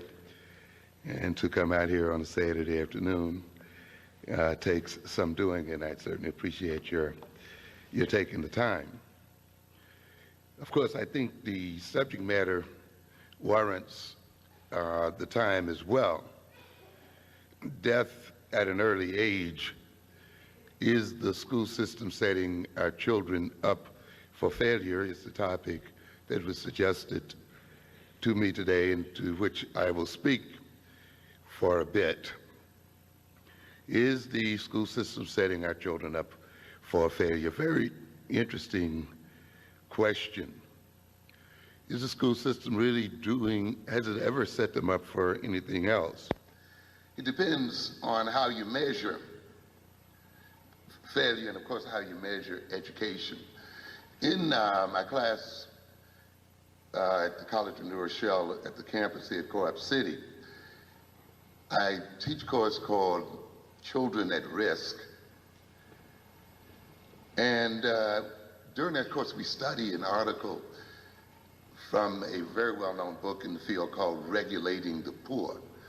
That book describes how welfare policy in this country and how welfare policy historically has been used for political purposes, political and economic purposes. You know, if you hear people talk about welfare today, you would think that welfare was something that was invented in the United States and something that's principally utilized by African people or by Latino people. And we have built up such a mythology around welfare, the welfare mother, the welfare family, you know, until it takes me a whole semester often just to knock out the myths surrounding the concept of welfare and what welfare is really about. There are many people, for instance, who still believe that there are more black people or Latino people on welfare than there are white people. And it's an amazing game as to how the political structure of this country operates on that myth. And they confused often percentages with absolute numbers. So we would say that maybe 33 or a third of black people are on welfare, and say maybe 15% of whites are on welfare. People confuse those two things. But when you're talking about 15% of whites, you're talking maybe about 9 million people, you see. As against even 30% blacks, you're talking about something like 5 million. In other words, then, you have 4 to 5 million more whites on welfare than blacks. Why is there a higher percentage of blacks on welfare? Because there are a higher percentage of poor black folk on welfare. It's no big mystery. If poverty is one of the things that qualifies one to receive welfare, then the groups that have a higher percentage of poverty-stricken people will have a higher percentage of people there. It has little to do with the kind of stuff we hear every day about attitudes and people wanting to stay on to have babies and all that other kind of nonsense. As a matter of fact, when you actually look at the average number of children per welfare mother and compare them with the average number of children per mother not on welfare, I think you'd be quite surprised to find out that that average is not very different, you see. But myths are hard to put down. When we talk about welfare, you have to start in the 1600s, not in the 1900s, not in the 20th century, but in some place like 1605, 1650, and you have to start in Europe. Welfare in its present form essentially was shaped in the 1600s in France and England and Europe. So if you want to study the history of welfare, you don't study the history of black folk on welfare, you study the history of white folk on welfare, and you study the history of welfare in Europe and study it as it was translated to America to get rid of the mythologies. And one of the important things you study, if you study the history of welfare, is to look at its political function. Welfare was not and is not only designed to meet the needs of the poor.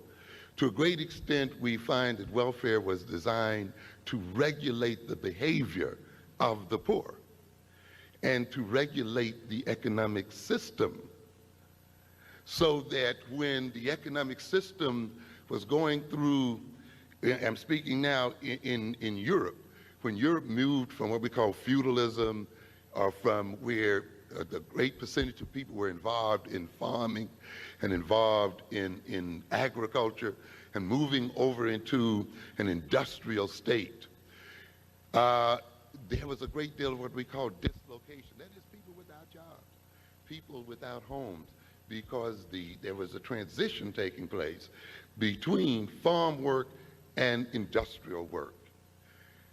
And in that transition, many people lost their farms, they lost their roles on the farm, and unless industrial jobs were available, they literally were left to beg. Often, though, they just did not beg or walk around and beg people to feed them. They became dangerous. They would often protest. They would disturb the peace and cause various other civic disturbances.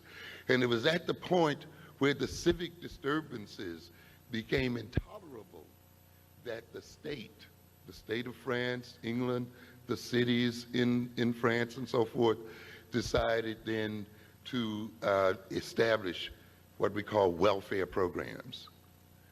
In other words, often the welfare programs were created and administered more to control the politics, more to control order, than actually to feed the poor or to meet the needs of the poor. Often welfare was extended during high periods of unemployment or during periods when the nature of the economy was moving from one level of technology to another level, when people then were unemployed and had to be retrained and re-educated in order to operate in the new level of technology. And therefore, welfare would be brought in to sort of to help them over the transition. But when the transition was over, welfare then would be reduced. So you would have an expansion or contraction of welfare, an expansion or contraction of help from the state related to the political nature of what was going on in the state. Essentially then, the function of welfare was to regulate the behavior of the poor. They started getting too outrageous in their behavior. If they started to threaten law and order and so forth, then the dole was expanded. But at the point where law and order could be maintained by other means, the dole was contracted. Now, in a similar manner then, we can look at education, and education sort of as a regulator of a social economic system. Education and educational opportunity as being expanded or contracted depending upon the social and political situations a nation finds itself in.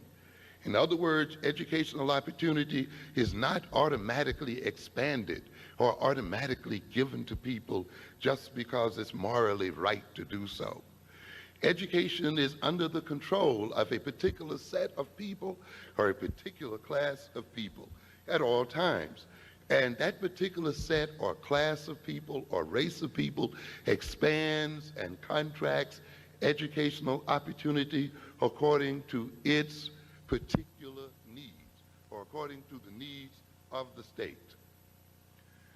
I often talk in my lectures about what I call European constants. Those things that remain the same despite obvious changes. Now, when you look at the history of our relationship with Europeans, you will note that certain basic things have not changed despite the fact that there appear to be apparent changes, or there appears to have been some progress, particularly in regard to us as African people.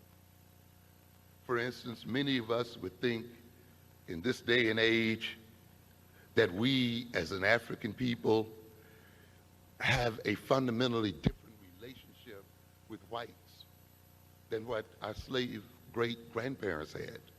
There are many youngsters today, for instance, when we talk about slavery, will argue that we need no longer concern ourselves with slavery, that this occurred so many hundreds of years ago, and this is not the case today, and that this is really a fundamentally different world that we live in today than before.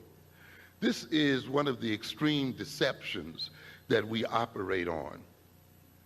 In a fundamental sense, very little has changed in our relationship to whites since the time we came here as slaves.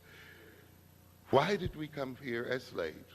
Our major reason for coming here as slaves, or for being bought here as slaves, was to serve the economic interests of white folk, to be their servants and to meet their needs, to live for them and not to live for ourselves.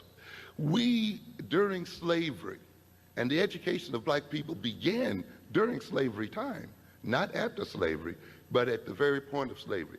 As we often say, the first on-the-job training for black people took place on the slave plantation. The first forms of being educated for a particular job took place on slave plantation. So how is our being trained for particular jobs today that are still owned by white folk really fundamentally different from our great slave grandparents being trained for jobs, again, owned by whom? White folk. How is it that you're going to school today to work for white folk is really any different from being trained on the plantation to work for white folk?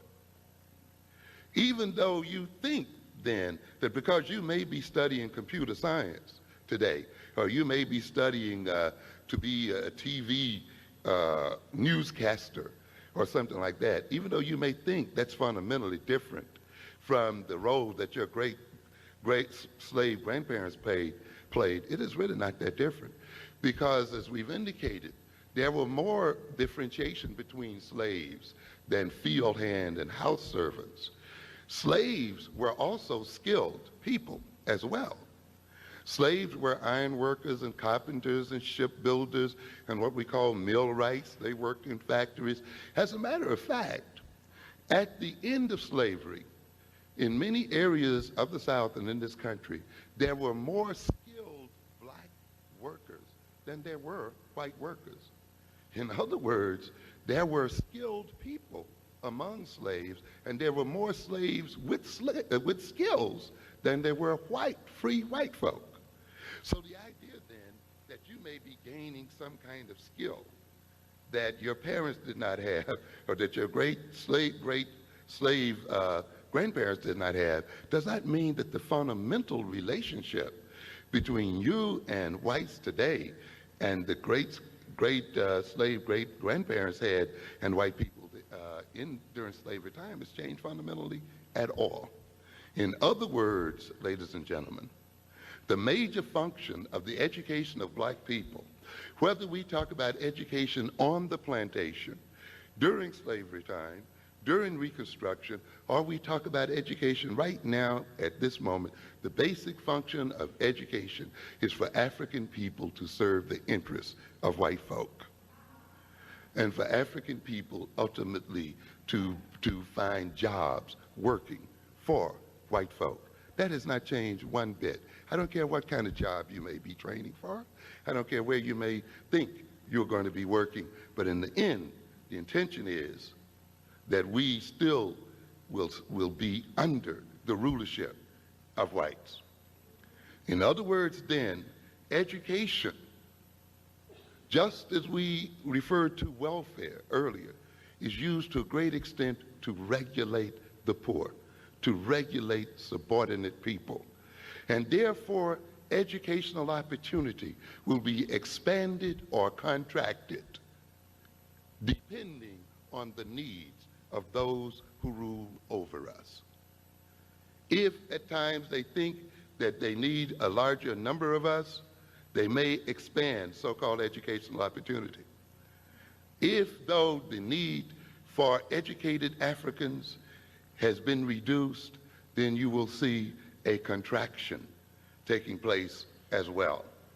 I want you to recognize, for instance, that the issue of our dropping out of school is not the failure of people just to realize that they should stay in school. I argue that the dropping out of African people, African American students, serves a major political function in this system. In other words, our inability or our not completing school serve to maintain the stability, the political, economic, and social stability of the United States. And to test what I'm saying, you need to only ask yourself the question today: are jobs in New York City expanding or contracting? Are there more jobs available today than yesterday? You see, is the city closing down on number of jobs, or is it expanding the number of jobs? Are jobs leaving New York City, or are they coming into New York City? You see, in other words then, where are the opportunities for the increased number of students who will be graduating from New York City schools? In other words, ladies and gentlemen,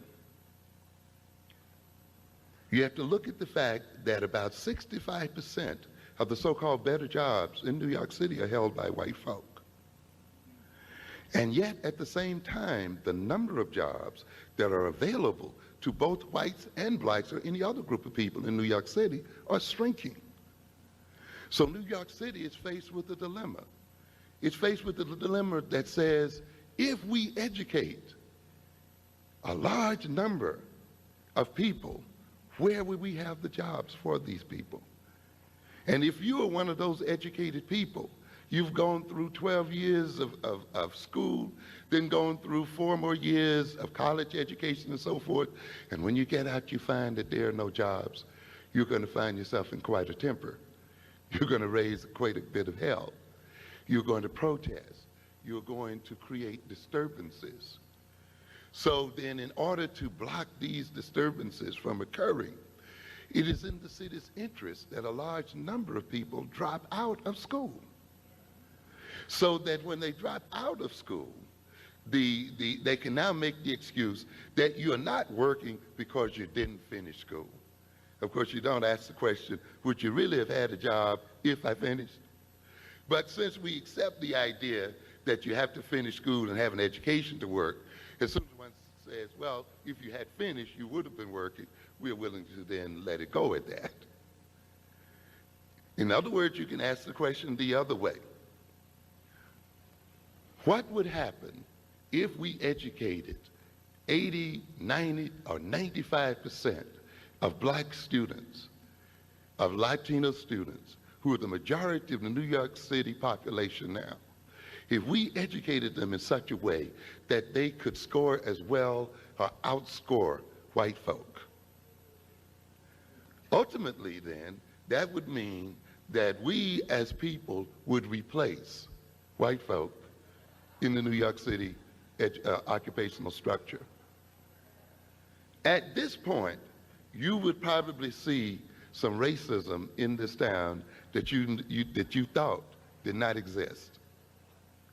It would be at this point that blatant racism would rise again, to the point as it happened in the South, where people would say, well, I don't really care what kind of educational background you have and what kind of qualifications you have. This is a white man's job. And this is for white folks first. But you see, we don't have to get to that nasty scenario because we drop out before we what? Get there. So it saves the city and it saves the nation some very nasty racial confrontations. That is one of the reasons I argue then that this city and this nation, as much as it talks about preventing dropouts, as much as it talks about improving the educational quality of our children and of our people, never seems to be able to do anything about it. It never seems to be able to change anything. So we have a lot of bleeding hearts about how we wish and how we are trying to see to it that our people are educated and that the disadvantaged are educated, and you get great news pieces about some great teaching method or some great educational approach that can resolve educational problems, but then after a month or two you never hear of the great teaching approach again. In other words, then, we have to keep in mind that it is not in the cards, as far as Europeans are concerned, for African people to ever be their equals. As much conversation as you hear about equality and about, multiculturalism and all of the other stuff you hear floating in the air, the essential thing is that Europeans and whites have no intentions of moving African people from the positions of servitude, and they have no intentions of giving up their power to regulate our opportunities as a people and to regulate those opportunities in their own interest as a people. The other thing that we have to look at too is the fact that we as African people, we are a very moral people, you see. We are really moral. People talk about so-called criminality in the African community. But when you really look at us as a people, we tend to be very moral, and we tend to think that people should do the right thing just because it's right. And if people are in positions of responsibility, they should just take those responsibilities seriously and do and act toward those responsibilities in an equitable manner without regard to race, color, or creed. But this is not a reality at all. When you look at the reality of life, people belonging to different classes, people having different social, political, and economic power operate in their own class interest. No matter how moral it may be, and no matter how moral it may sound, there is no way that the Europeans who have the economic and political power and the advantages that they have today are going to voluntarily give them up to you as African people in the name of some kind of moral principle or in the name of Christianity.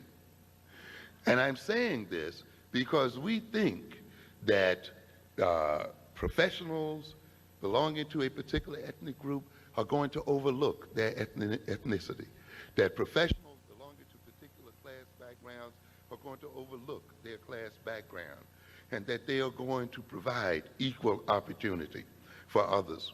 You must recognize, ladies and gentlemen, that class struggles and struggles between groups is a reality. You young people here today, I will assure you that by the time you get 80 or 90 years old, there will still be ethnic struggles. There will still be struggles between ethnic groups. Do not deceive yourself and do not fall for the propaganda that someday, some way, little white boys and little white girls are going to be holding hands and people are going to be measured by the content of their character. You got another thought coming. The struggles between races and groups, the struggles between classes and groups has been here since the very beginning, and they will continue to be here. The only people foolish enough to believe that such an age is going to come are black folk. And this is one of the reasons why today they're on the bottom of the class and economic and political ladders, because they actually believe somehow a miracle is going to occur where folk are going to look at them and not see the color of their skin. If you think that there's going to occur, you got another thought coming. If you're keeping up with the news today, if you're looking at what's going on in all over the world, in Yugoslavia, where you have so-called ethnic cleansing operations going on, where the Serbs are fighting against the Muslims and the Croats and so forth. If you look at this situation, here are people who lived under Russian communism for almost 40 years. And under Russian communism, they were taught the ideals of classlessness, that there is really no difference in classes, that there should be no class differences, there should be no race differences, there should be no differences based on religion and so forth. And communism is about reducing differences based on class, religion, and creed. And the Russians ruled over Yugoslavia, ruled over Czechoslovakia, Armenia, and many other nations and brought them into what we call the Soviet Empire. Now, as soon as Russia fell apart, what happened? These groups fell into ethnic conflicts. And now you are reading and hearing about the ethnic conflicts that are going on in Herzegovina, in Sarajevo, in Yugoslavia. Even if we look today in our homeland of Africa, we will still see struggles within our African nations between ethnic groups. Ethnic struggles and class struggles are realities. And until we recognize that these are realities and they're realities that we have to confront and deal with, we will be victimized by the realities that we seek to deny. And to a great extent, the thrust of this country has been to get us as an African people to deny reality, has been to get our youth so caught up in music and so caught up in clothes and so caught up in wishful thinking and so caught up in multiculturalism that they will not recognize the realities that are going on in the world. As I often tell college classes, you talk about multiculturalism in the classroom and you're singing other group songs and you're learning to respect other groups and other races. And I ask them, where are the multicultural grocery stores in your neighborhoods? Where are there blacks and Koreans owning the grocery stores? Where are there blacks and Koreans owning the vegetable markets? Where are there blacks and Latinos owning stores and businesses? Where are there blacks and Arabs owning? Where is the multiculturalism that you talk about so much in these schools and in these colleges in real life? When you walk out of these doors and you're taught by multicultural teachers, you're taught by white teachers, and you're taught by teachers from other ethnic groups, but when you walk out of that door, you see essentially one group of people, one group of ethnic people owning your neighborhoods, owning your vegetable markets, owning your businesses, controlling your community economically. So the reality of the school is not the reality of the world. The glorious sounds of Martin Luther King's speeches are not the realities of the world. And you must come to terms with the realities of the world. And the music that you hear and the hip hop and the sadistic rhymes that you hear in this rap is not the reality of the world. The recordings of pieces of Malcolm X's speeches between rap rhymes does not meet what you need to know about what's going on in the world.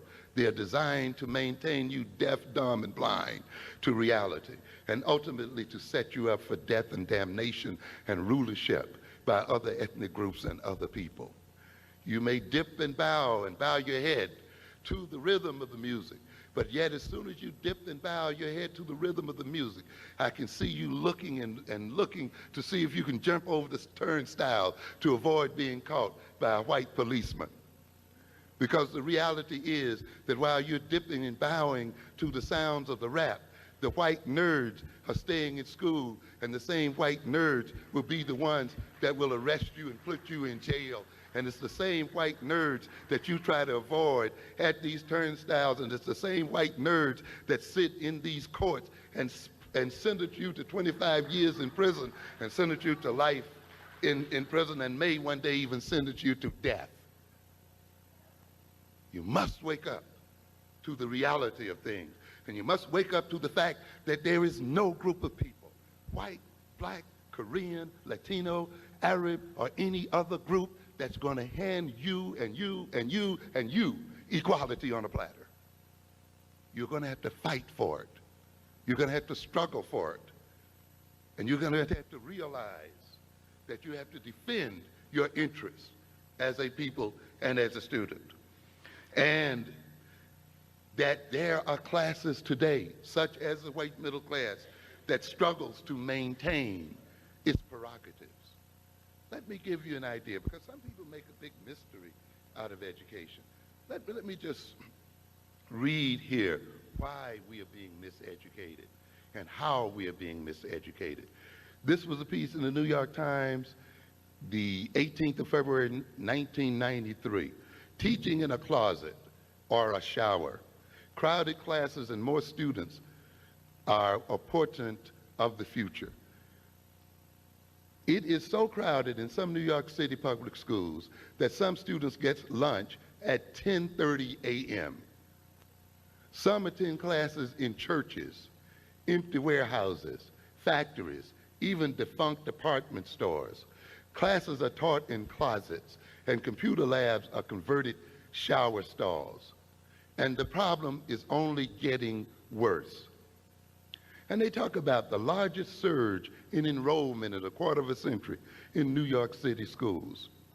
They indicate here that city public school enrollment peaked in 1971 with the record of 1,140,349 students as the city entered a period of stark decline and retrenchment. What are we saying here? The number of students that are entering New York City schools is increasing at the very point when New York City schools are becoming poverty-stricken, when the New York City school budgets are what? Decreasing and shrinking. This is the school system that African American people have inherited. A school system that is becoming constricted and restricted in its financial possibilities. And yet at the very point that it is becoming constricted in its ability to finance our education, the number of students entering the system is increasing. Schools officials used the opportunity to close and dispose of outdated school buildings that they thought they would never need again. In other words, in the 70s, they thought that the decline in the population of New York City schools would continue. And so they closed them schools, they got rid of them because they thought they would never need them again. And now, lo and behold, what has happened? The population has increased and we have tremendous overcrowding. Much of the recent increase has been attributed to new immigrants who have been filling up public schools in some neighborhoods while seats in other neighborhoods go begging. Some of the growth is also because of the economic pressures on parents during a recession that has resulted in sagging enrollments in private and parochial schools. We are seeing a shrinkage in the population of parochial schools, that is Catholic schools and other private schools. While enrollment in our schools continues to grow dramatically, our share of the state's allocation for education continues to shrink. This was stated by Mr. Fernandez, the outgoing chancellor. In the last 3 years, more than 125,000 immigrant children enrolled in city schools. The largest group came from the Dominican Republic, followed by Jamaica, the former Soviet Union. We're going to come back to this immigrant issue, by the way. The former Soviet Union. In other words, as the Soviet Empire broke down, a lot of the people are leaving that empire, including Soviet Jews and other European white folk, and coming to America. And of course, are being enrolled in New York City schools. They're also coming from Guyana, China, and Haiti. They note that between 1971 and 1991, enrollment in private or parochial schools fell by more than a third to 267,838 from 415,939. So the educational situation here is going to be one of great struggle between groups for shrinking resources.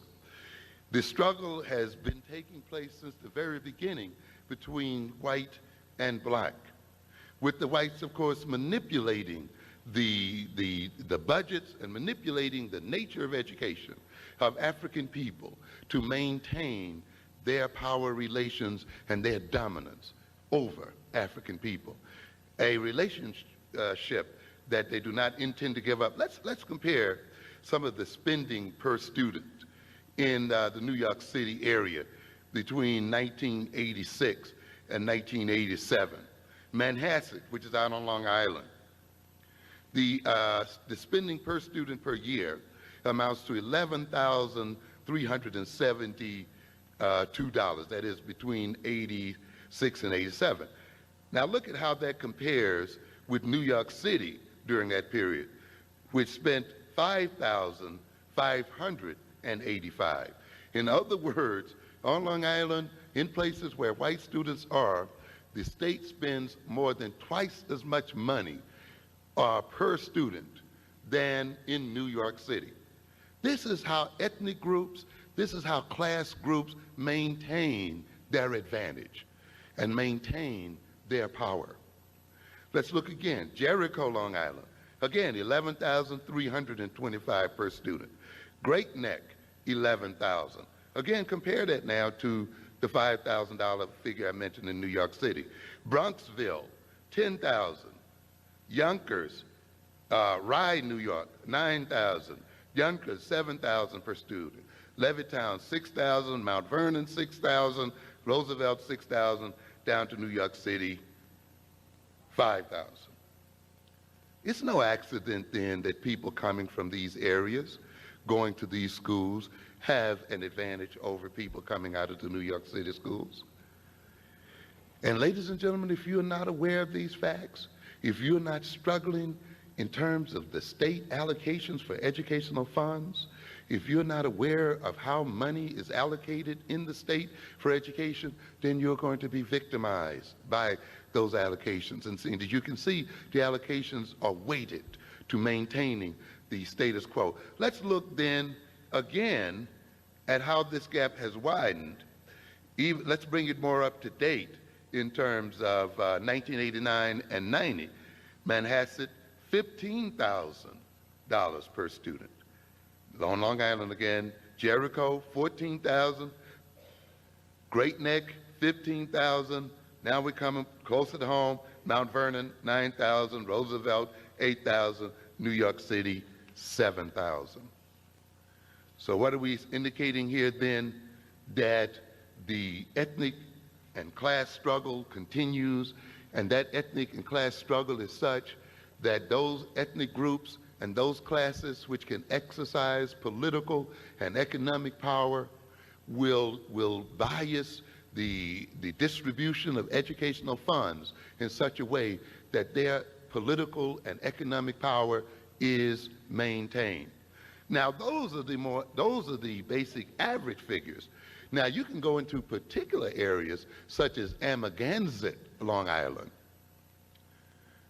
and you will recognize that there, the average amount of money spent per student in that area is something like $45,000 per student. Yes, you have these tremendous differences. And so you have students who are sitting in computer labs where a class is no more than about 20 people. And they got more than enough computers per student, where just the computer course itself, the catalog dealing with computer education amounts to 55 pages alone, just dealing with the computer education courses that they offer in their schools. So what do you got going on here? Ethnic groups, class groups using their power to maintain their power and to maintain their differences. So they'll let up on you a little bit. They'll give you a little head start and a little this, but in the end, there's no intention to give you any head start. There's no intention to even let you start out the race even at all. The question then becomes, if the nation no longer needs African people, will it continue to educate them? You see, the thing that we fail to ask ourselves, as indicated by Brother Patrick there, is what is the function of education? We think as African people that the major function of education is to prepare people for jobs. But you never ask yourself, what if the jobs do not exist? We assume that there is a job out there for every educated person, so that all we need to do is just get educated and reach out for the jobs and they'll just fall in our hands. But this is another myth. This is not the reality, ladies and gentlemen, of this country today. And it's seldom the reality of many nations. There are many nations and there are countries today where the supply of educated people far exceeds the number of jobs available for those people. As a matter of fact, one of the reasons why we have a large number of immigrants in this country today is because there is little opportunity for educated immigrants in their own countries. The average immigrant coming into this country today, in other words, I believe if my figures are not wrong, but they're in the ballpark, my last reading was that 46% of the immigrants coming into the United States today have college degrees. This compares with something like 18% of native-born blacks with college degrees. Understand? Even if you compare people coming from the Caribbean, I believe it is something like 30% Caribbean with college level education, as against something like 18 to 16% of native-born African American with college level education. And when you look at black males, you're comparing something like 30% of Caribbean educated people as against something like 13% African American males. So there's a major question that is buried in these statistics. And that situation is this: why should we continue to educate African Americans when we can ship in educated people from other nations and other places? And I'm going to come back to that in a minute, because this is exactly what is going on and what is happening. But the more fundamental question is, if there are few jobs, or if there is a slow growth of jobs, do we need to continue to produce the same number or a larger number of educated people? If, as we've argued earlier, education like welfare is used to regulate people and to regulate the country, then why, if whites did recognize that the number of jobs that are available do not exceed the number of educated people, why then would not the system decide that it's going to do what? Cut back on the number of educated people, even though it will hide that behind a lot of mystical ideas that they're dropping out on their own, that they don't have ambition, that, you know, they come from the wrong class background, or they come from the projects and all that other stuff. But in the end, no matter how they explain it, there will be fewer of us getting education, and therefore fewer of us to compete with the others. Even if this country needed the African American, could it educate him according to standard methods? You see, that is, we are beginning to run into the situation where the country could say, yes, we could possibly, and I'm speaking hypothetically because this is not the reality. You could say hypothetically that, yes, we may need more African Americans in the labor market, and we should bring more of them in. A major question becomes then, can these schools really appropriately educate African people, particularly when these schools are based on another model, and these schools are not designed to meet the educational needs of African American people, or designed to meet the psychology and history of African American people, so that we could be appropriately educated in them. To a great extent, I've said on many other occasions, these schools, and this school that you sit in right now, never was designed with the idea that you would be the majority in mind in it. This school still operates on the model of the white child. Its whole structure, its teaching approach, in fact, its very physical design, its very values and language structures and so forth, is based on students who are no longer in the school at all. It's based on the white middle-class child. And the very fact that it is based on that child, it is based on the developmental psychology of that child, means that it is mismatched with the psychology that our children enter in its doors with. In a sense, then, there's a built-in failure in the very design of the school itself, in that this school, being based on the developmental psychology of white children, being based on the linguistic orientation of white children, on the value orientations of white children, on the intentionalities of white children, but not only on white children, but white people in general, is a school then that cannot meet the needs of the African and other children in it. And the major question then is America and is New York City willing to change the structures of these schools so that it can actually appropriately educate our children? What is the appropriate education for our children? Is there any need, actually, for these schools to actually be changed to better educate our people, if there's not much need for our people in the workforce? So is the struggle that we are having trying to bring in so-called multicultural education, African-centered education, really a struggle that is prolonged, not because the other side does not understand the value of that education, but maybe because the other side actually does understand it? And maybe because when we talk about preparing our children to compete equally or better than the other people, the other system actually, the other people actually do not want this to occur, and therefore get us caught up in long and drawn out struggles.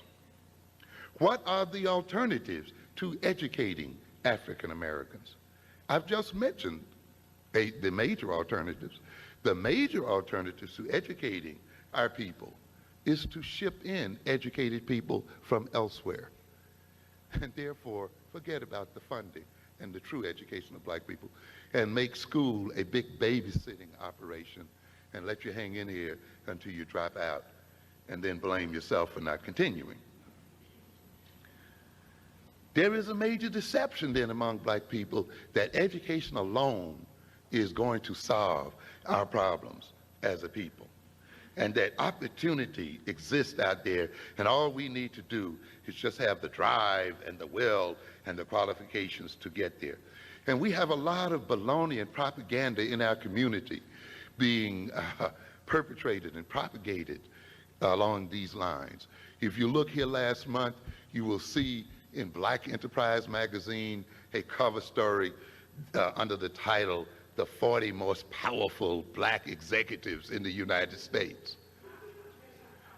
I mean, a real farce, a total deception. Here are these high-class servants supposedly representing powerful people who could be laid off tomorrow with the snap of a finger. And is this the ideal of African people, that African men and women end up being second bananas to white folk and look at themselves as representing powerful positions?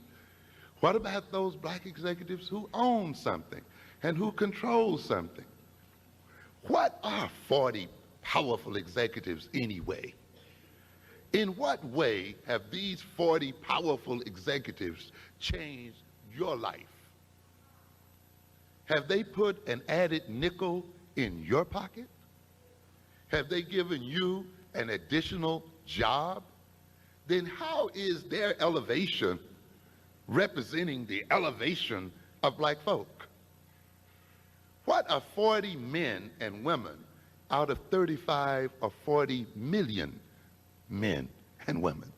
There are 35 to 40 million black people in this country, ladies and gentlemen. There's probably 50 million.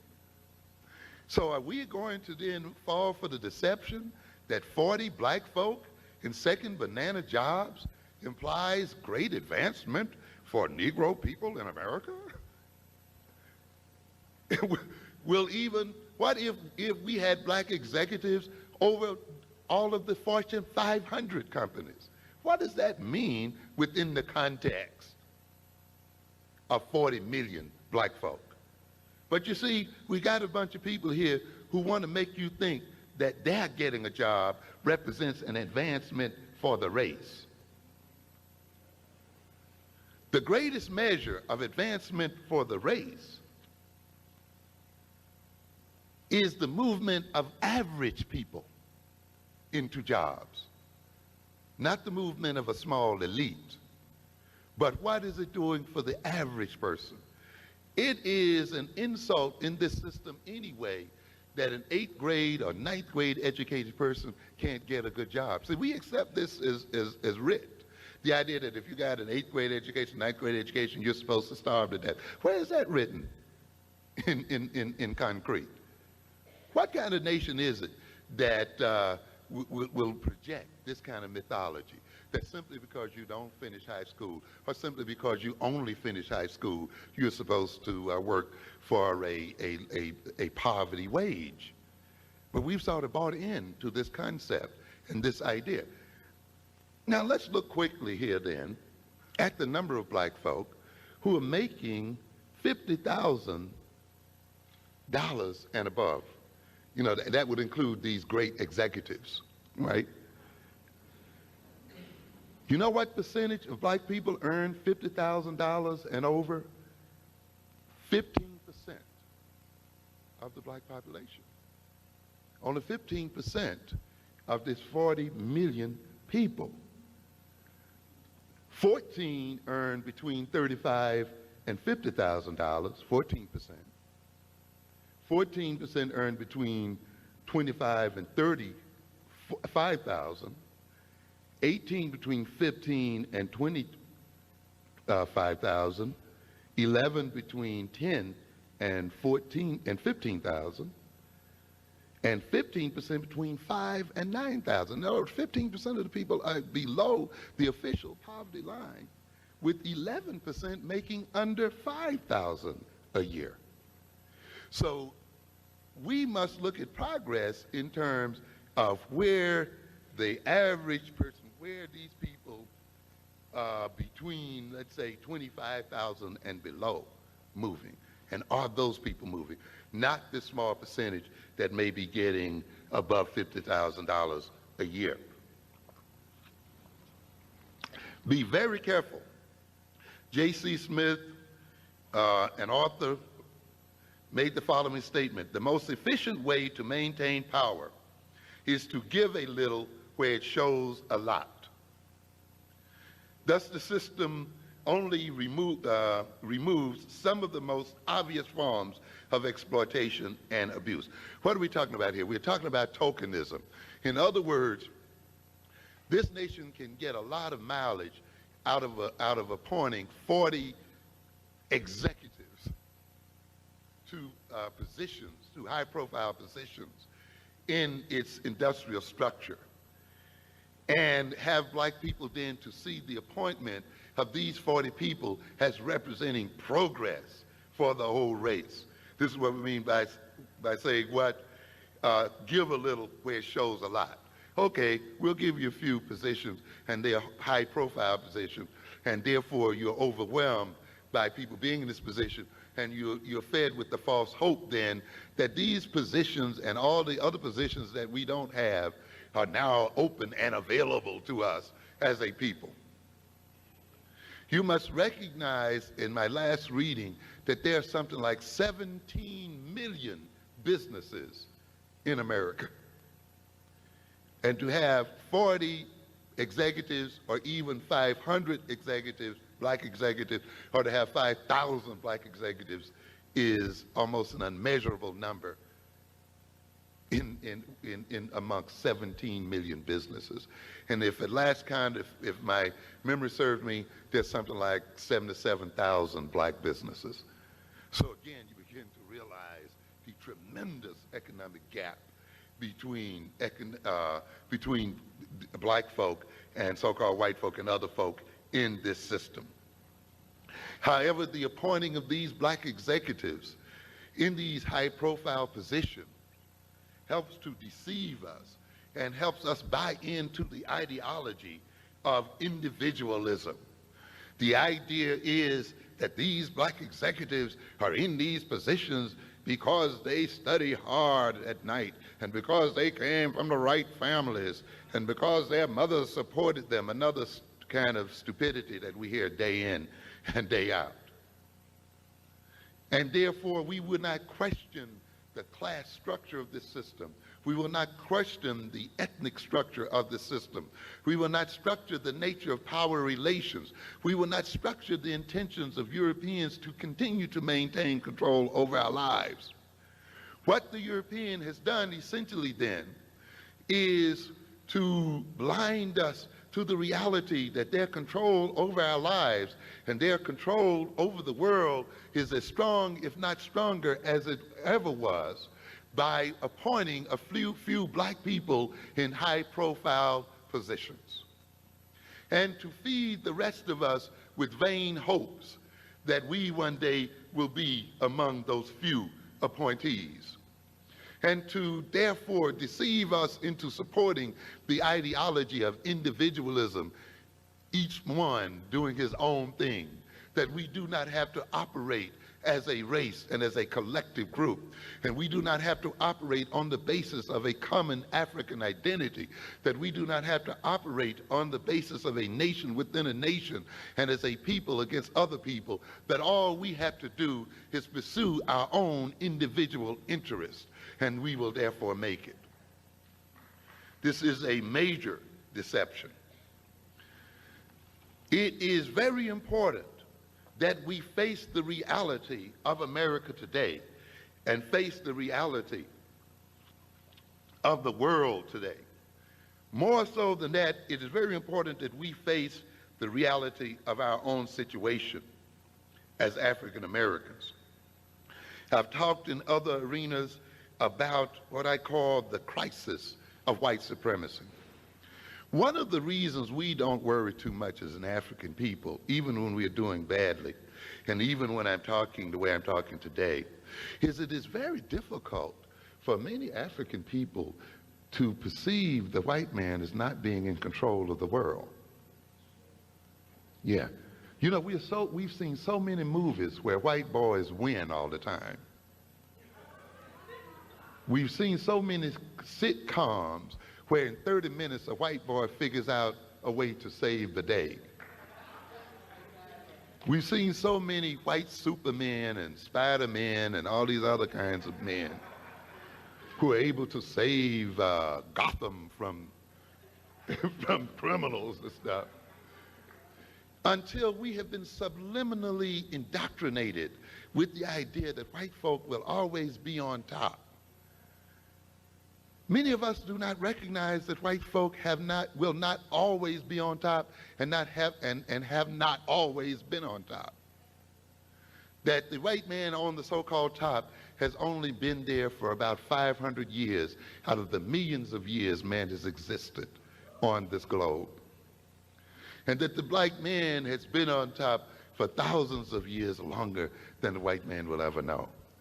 But for people who don't know their own history, and for people who don't read history, for people who get their knowledge from cartoons and from sitcoms and from TV, you will never be aware of this.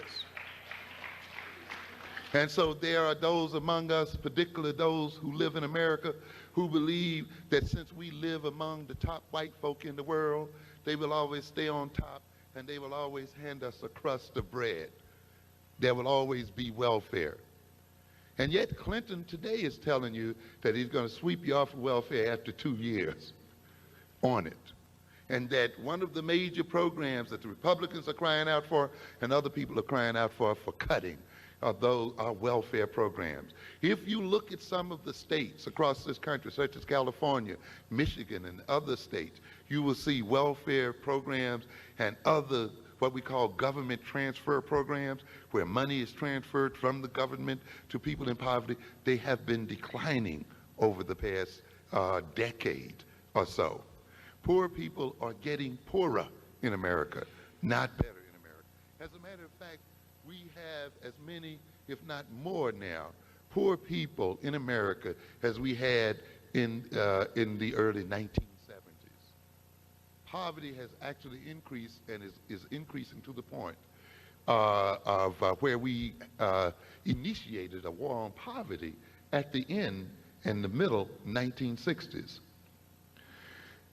When you look at the number of African American children in poverty, the number of African American children who live in poverty today is the same as the number that lived in poverty in 1949. Okay? And this is what you have to measure sometimes, by the way, when you look at statistics. Because some people want to say, well, you know, 2/3 of black folk are in the middle class. And 3/4 of black men are above the poverty level in earnings. But that's not the most important measure of where we are as African people. What you have to look at in terms of where you are as an African people are the number of children who are in poverty. You see? What number of children live in poverty-stricken circumstances? And when you live in poverty-stricken circumstances, you are not just living in an area where there is an absence of money. You're living in an area where there are absences all about you. You generally then will live in areas where there is a high level of criminality, high levels of drug addiction, high levels of prostitution and other things going on, poor educational opportunities, poor job opportunities, poor health care and other kinds of things. So when we say people are poor, we are not talking about people who just are lacking money. We're talking about people who are living under particular conditions that destroy the spirit, destroy the mind, destroy values, destroy outlooks, and continues to perpetuate poverty through the type of psychology that is ultimately inculcated in those people. And therefore, the more sensitive measure of the nature of where we are as a people are the number of our children who are living in poverty-stricken circumstances. So while we may talk about a third or two-thirds of our people living above the so-called poverty line, we must recognize that almost two-thirds of our children are living under poverty-stricken circumstances, and that does not augur well for the race. Simply because you have something does not mean that you will keep it. And this is another error that many black people make.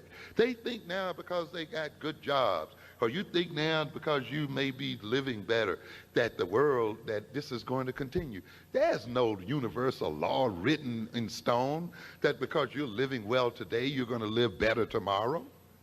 I frequently criticize this myth in America, this myth that we call the myth of progress, or the idea of progress. And that is that things get better with time, so that even if they're not the way we want them today, they will be better tomorrow. Who told you that lie? They could be worse tomorrow. People don't only progress in history, they regress in history. Empires not only are built and grow up in histories, empires do what? Fall and collapse in histories.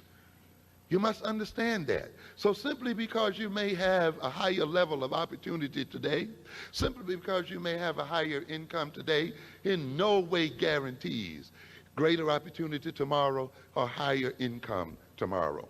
So there are those who will look at this so-called progress that African Americans have achieved today and will assume then that this expansion will continue in the future. And yet a reading of our own history would demonstrate that that is not the case. This is not the first time black people voted. This is not the first time black people have gone to so-called integrated school. This is not the first time in the history of African Americans that you had black mayors, that you've had black people sitting in the Congress of the United States, that you've had black people sitting in the Senate of the United States, that you've had black people head of corporations, living in white neighborhoods. You know the time that this occurred in this country? This same type of lifestyle occurred in the United States over 100 years ago in the 1870s. Back in the 1870s, black people were expecting to have a black president, a vice president elected anytime. You had black people in the 1870s proclaiming that the era of racism was over, that people would no longer be judged based on their race or background in the 1870s. But do you know what happened in the 1870s? Blacks were disenfranchised. The votes were taken away. Black people were thrown physically out of state legislatures. Black people were terrorized from the voting polls and were not allowed to vote. Black people who had been buried in graveyards beside white folk, they had their bodies dug up and shipped somewhere else. In other words, you see, because you are integrated doesn't mean you cannot become disintegrated. And it took then 100 years, up to the 1960s and 70s, for black people to re-achieve again the things they had 100 years before. So there is no guarantee that because you have some kind of opportunities today, or because you're making some kind of progress today, that that progress is guaranteed to you.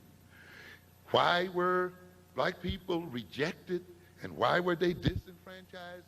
Because a group of white folk thought that it was in their interest that they be disenfranchised.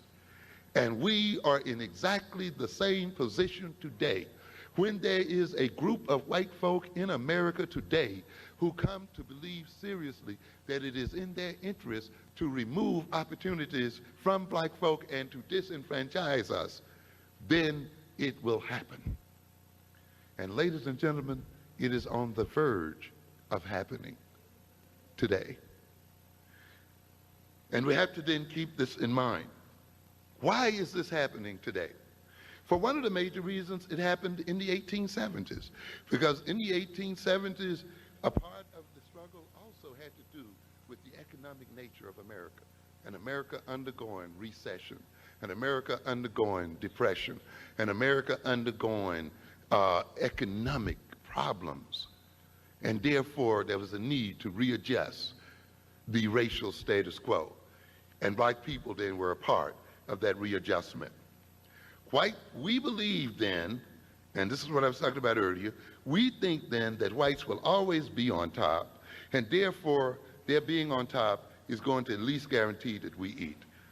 That is a serious deception. I've talked before about the crisis of white supremacy. The fact now that there is a question as to whether whites will be the supreme race on this globe. There is beginning to be every likelihood that the Asian ethnic group will be the supreme ruling group on this globe, particularly if Africans are still listening to hip hop and still caught up in music and are still not caught up with the realities of what's going on. And I've often asked the question then, are we as African people struggling to gain our freedom from white domination only to fall under the domination of Asians? And that possibility is becoming more and more real today. There is no universal law that guarantees that white folks shall always win today, that they will always be on top, and therefore African people should be aware of the fact that we can no longer depend upon white prosperity and depend upon white domination to provide us with second banana existences or existences at all. Now, if you read this year's The State of Black America, 1993, put out by the Urban League, and I urge people to read this particular publication, which is bulging with statistics, I think it will sober you up to a very great extent. But let's again look for a moment at the nature of the American economy in terms of jobs, since we are being educated to get jobs, aren't we? New York Times, February 28, 1993. Clinton plan confounds union chiefs. The headline reads, "Wanted, high-tech jobs for retrained workers." In other words, you're retraining workers for jobs, but what? Where are the jobs? And it starts by saying, what American workers need are a lot more high-wage, high-skilled, quality jobs, as President Clinton called them last week. Find those jobs and train people to do them, and the government, the schools, industry, and labor unions will build a prosperous middle class and the mighty American economy of the 21st century. We need an aggressive attempt to create high-tech jobs of the future, the president said. That was just a thematic salvo to the jobs plan that the administration will eventually put together. But the planners might have to do some heavy thinking about one dimension. Just what are those high-tech jobs? What are they? Where are they? Where are those jobs waiting for you simply because you got an education? They go in and ask other questions. What jobs are you going to train people for? This is America. These are the questions that America is asking itself. What kind of jobs are we going to train our people for? But this question is being asked in Germany. It's being asked in England. It's being asked in France. It's being asked across the European diaspora as well. It's being asked in Russia, in Eastern Europe. In other words, ladies and gentlemen, white American, European capitalism is in a state of crisis.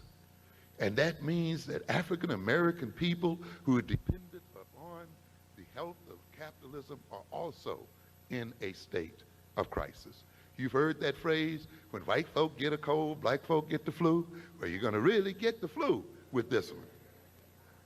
The other question is asked, does Ron Carey, president of the Teamsters Union, know? No. He says, I would not know how that comes about.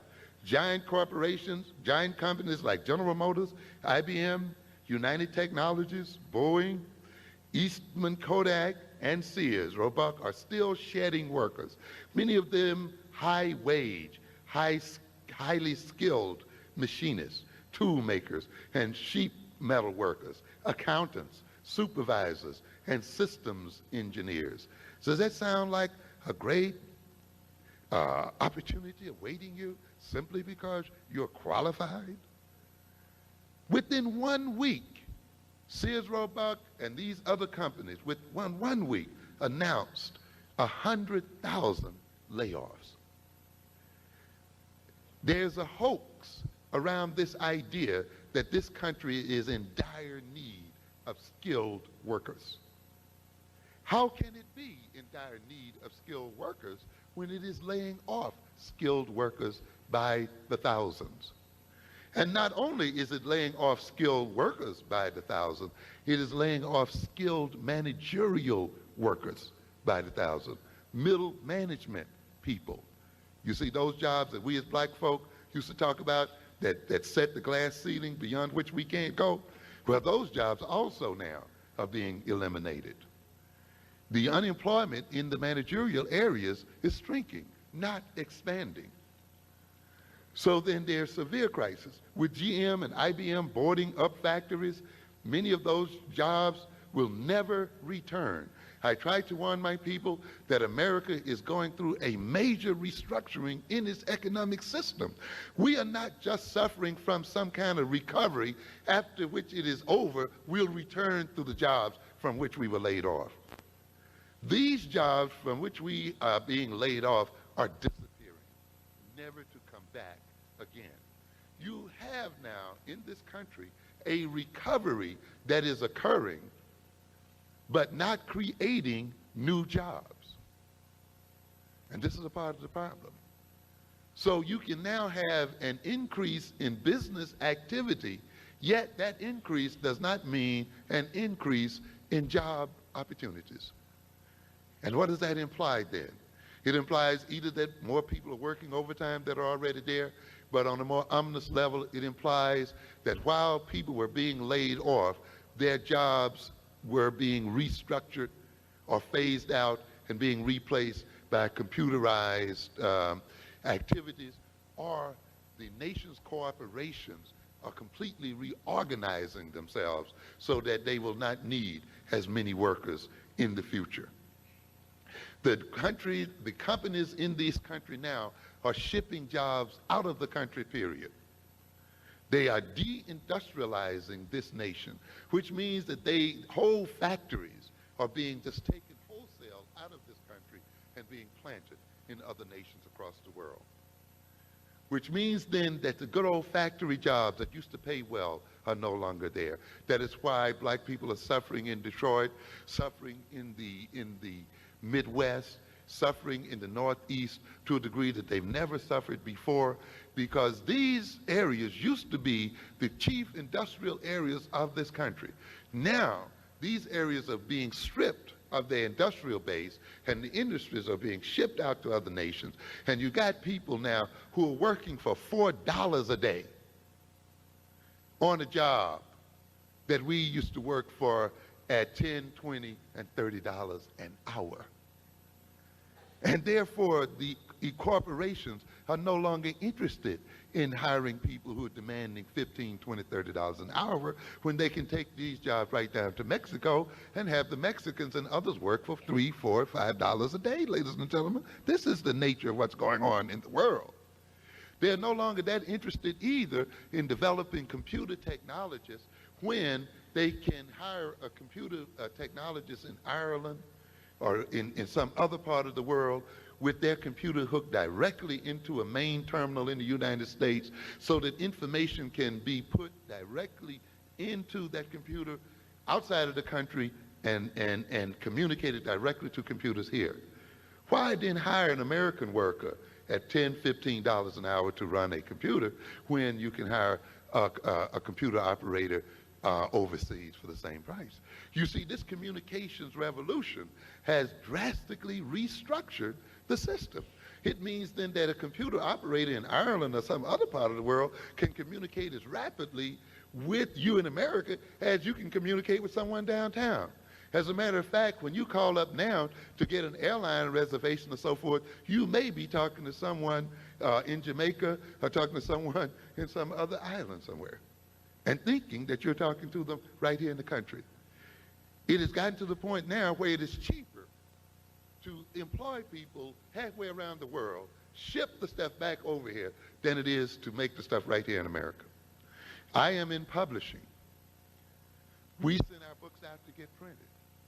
In actuality, it's cheaper now for us to send our books probably to Taiwan and have them printed there and shipped back to the United States than to have them printed in the country, say like in Michigan, and have a truck drive them to New York City. This is the kind of thing that's going on here. This is not just an ordinary recession. This is a major restructuring of the world. And if African people do not wake up and understand what is going on, we are going to be surplus people. And this country has a very clear record of what it does with surplus people. It does not feed them welfare. It does not give them handout. It kills them.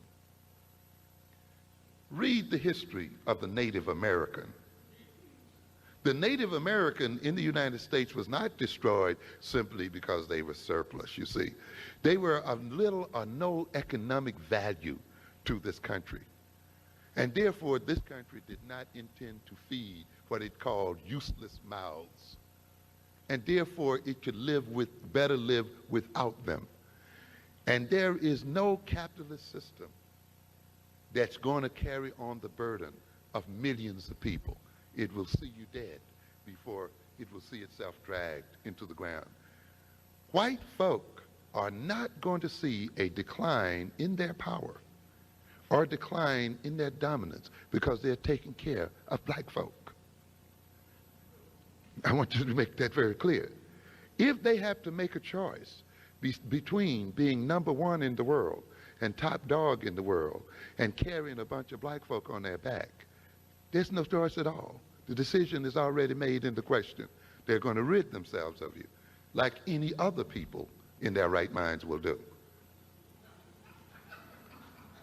And so, let's continue. You got to face the hard reality. It's only a brainwashed Negro that will sacrifice himself to other people. But what, and it goes on, but what many skilled workers are getting now are low-wage, low-skilled, lousy jobs.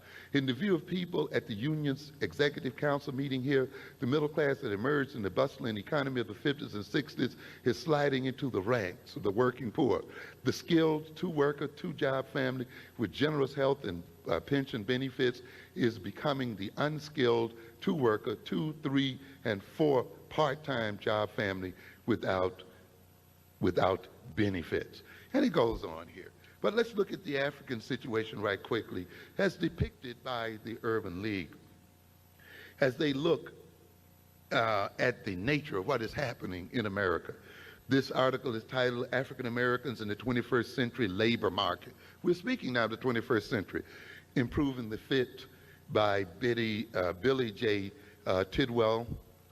He writes here that the implications of these trends, the kind of trends that I've just mentioned, along with others, are at once promising and perilous, referring to African people. On one hand, the changing demography of the labor force may combine with the mountain centrality of human resources to expand opportunity for the group. What he's saying here is, due to the fact that white folks and their population is not growing at such a high rate, and that in the 21st century there will be more non-whites in America than whites, that may mean an opportunity for black folk, since they may have to hire more black folk to continue to run the country than they did in the past. But that is based on an assumption. And we've already talked about how this assumption can be knocked out. Simply because there will be more black folk and more Latinas and so forth than whites does not necessarily mean that the opportunity structure will open up for us. It may mean, as I mentioned earlier, that the country will simply ship in more immigrants, you see, to take the jobs, or, as what is happening, it will ship out the jobs, you see, and just give the jobs to other ethnic groups in other nations and in other places. So you can't sit back and say, well, we're going to be the majority in the 21st century, and there are going to be more people of color in America than there will be white folk. So America will have to hire us because there ain't enough white folk to run the place. Yeah, okay, you believe that if you wish. America is already demonstrating that it will move those jobs around and move those industries around in other places. Not only is it moving the industrial jobs around, it is moving the brain jobs around, the engineering jobs, the research jobs, the scientific jobs. This country now is beginning to get its major research and developmental work being done by Indians in India, by people in Malaysia, because these people produce a much higher level of engineers and others than even American whites are producing, and particularly American blacks are producing in the country. Many major American corporations now are beginning to ship even their headquarters into other countries. Okay, so not even the major headquarters will be located in the United States. So there are tremendous changes going on, and these changes point to great dangers. He goes on to say, on the other hand, as intimated, the contemporary labor market is much different from that which existed during the heyday of industrialism, when one's pursuit of economic well-being was well served by physical muscle.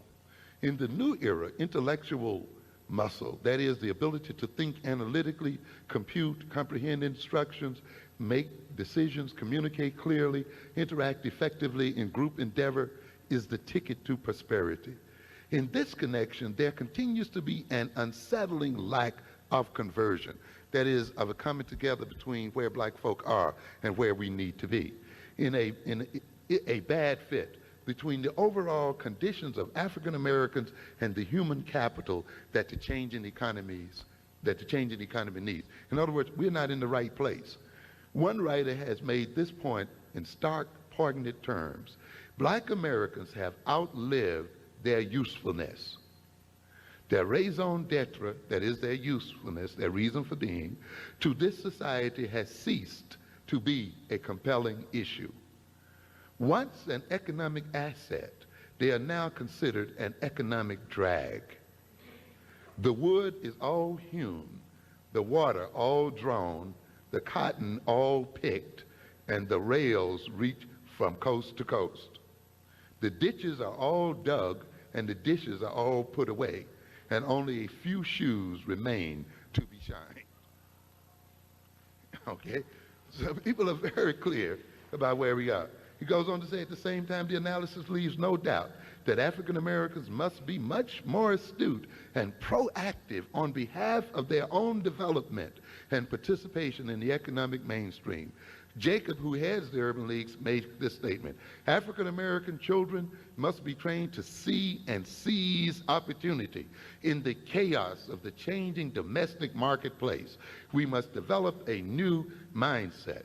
In the light of time, I won't go through some of the other things they indicate here to point to the nature of what is going on in this economy. I just want to read just a couple of other things because I really want you to seriously look at this situation here. What does the industrial restructuring portend for African Americans in the future? The prospects are less than sanguine. I mean, less than disturbing. They're quite disturbing. African Americans continue to be greatly dependent on the manufacturing sector, accounting for more than 10% of all manufacturing workers in 1991. Hence, there is a bad fit between the current distribution of the African American workforce and the reconfiguring industrial base. In other words, African Americans, in terms of where we are in the labor force today, we are in the very areas that will be strength to the greatest degree tomorrow. We are all almost sitting in the wrong position to take advantage of the nature of the restructuring of this economy. We're sitting in the kind of jobs and being trained for the kind of jobs that essentially will not exist, or very few of which will exist in the future. In any event, the restructuring of the economy's industrial base has brought disproportionate hardship to the African American workforce. Under present conditions, there is little reason to expect this circumstance to improve.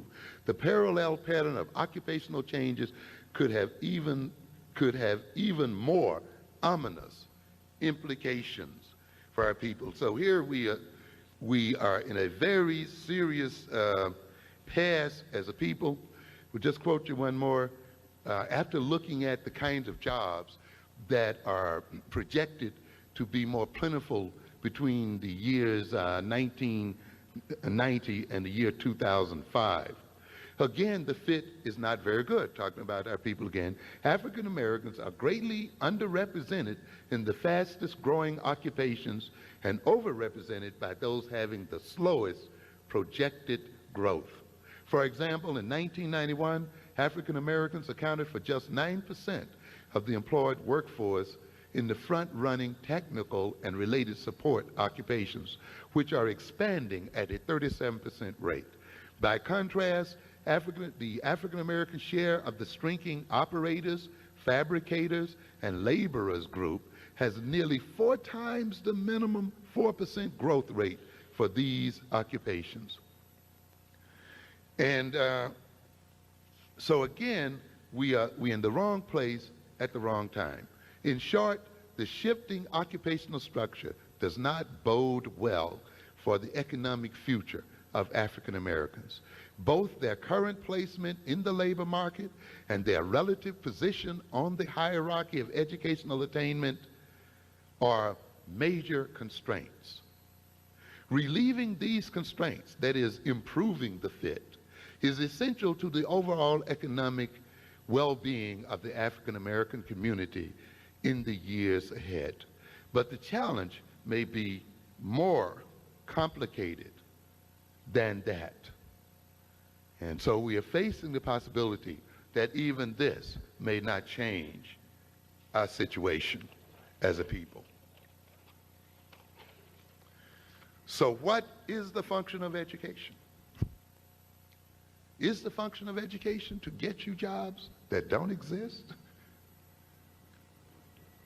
Or is the function of education a bit more deep than mere job training? Is it a bit more deep than operating on the assumption that the economy will just continue to expand and that there are jobs out there waiting for the educated and the highly skilled, and all you got to do is reach out and the apple will just drop in your hand? What is education about? You see? The major function of education, of course, is something that all groups of people have recognized. And groups of people who saw themselves as people and saw themselves as nations. And that is the basic function of education, is to secure the survival of a people,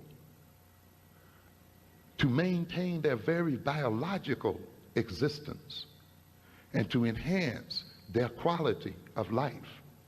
Education is not just about an individualistic preparation of some people for jobs.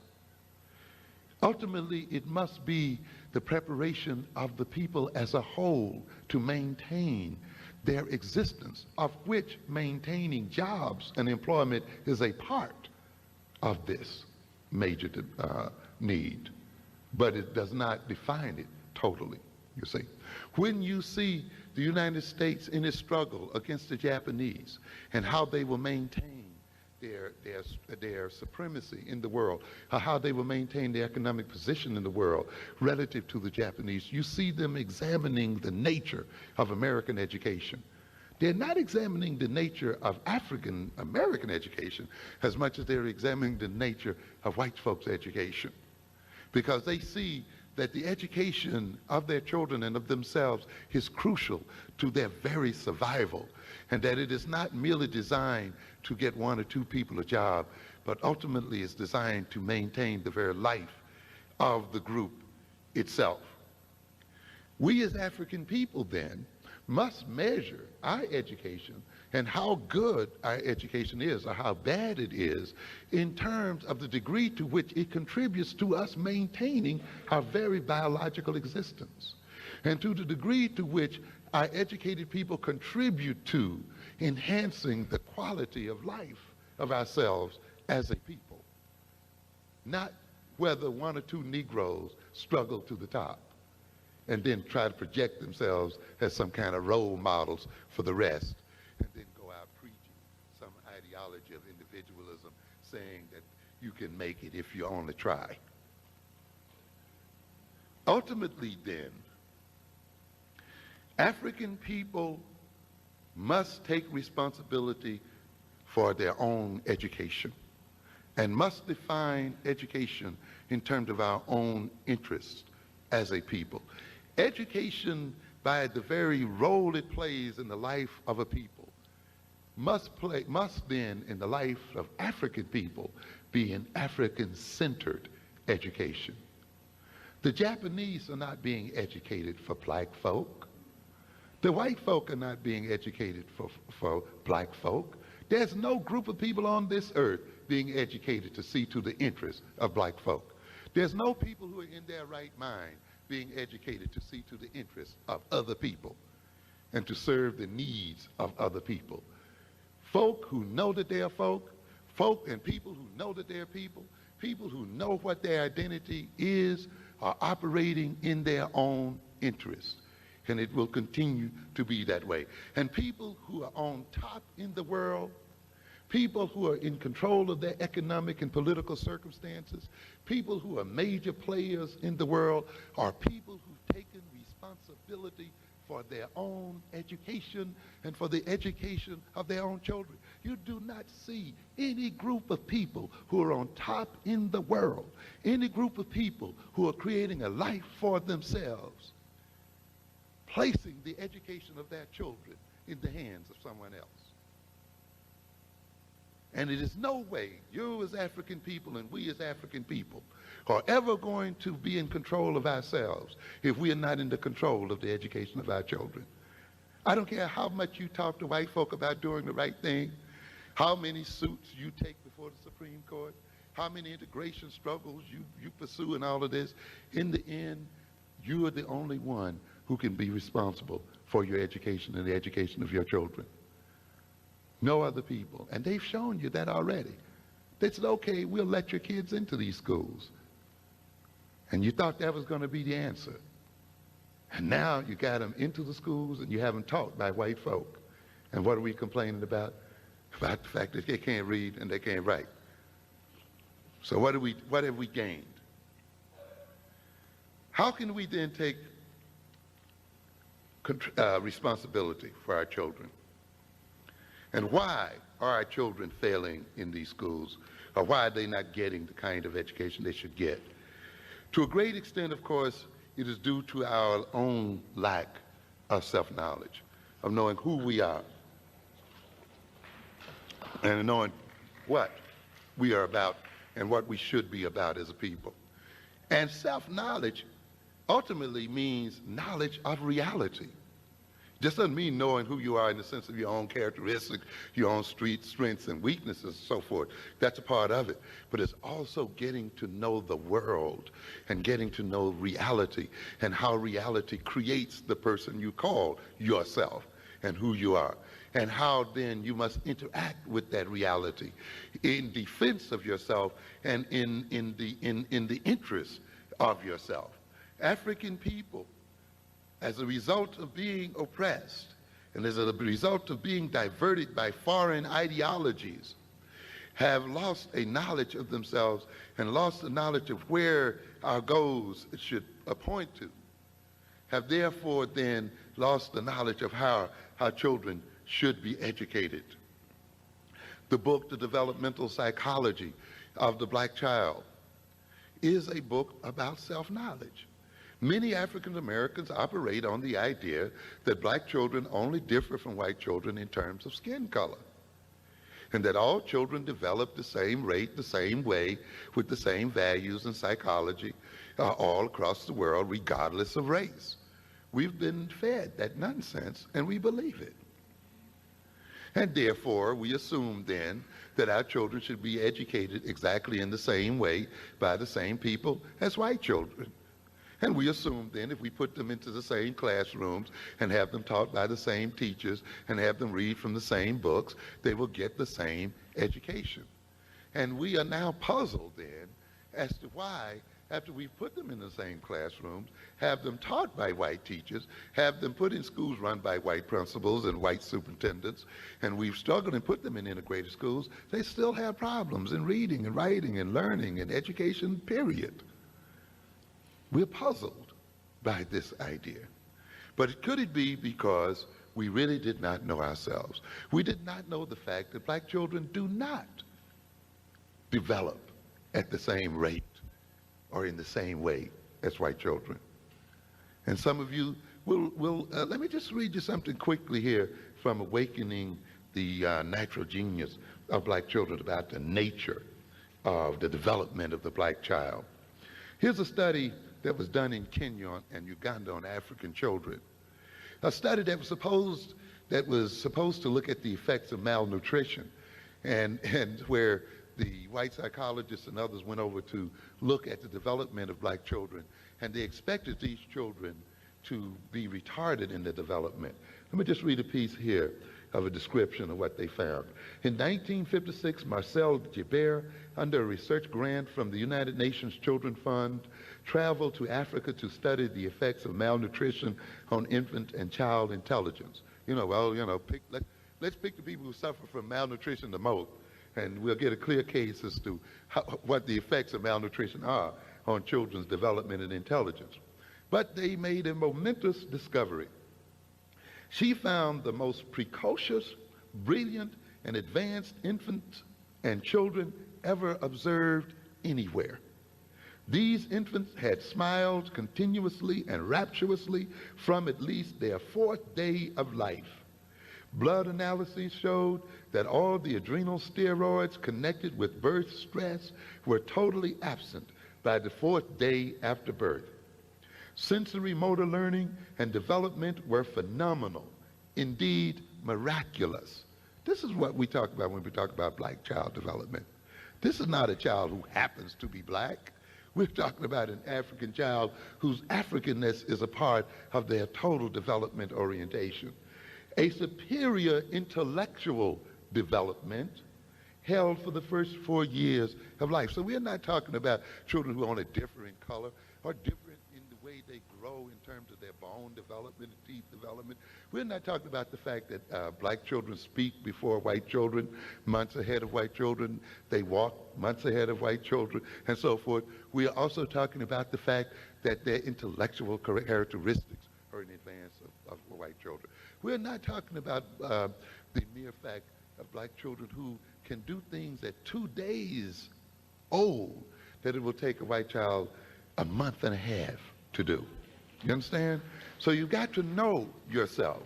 Let's continue. These infants were awake a surprising amount of time, which meant that they were able to take in information from the world and learn from the world and be shaped by the world because they weren't spending all of their time asleep to the world.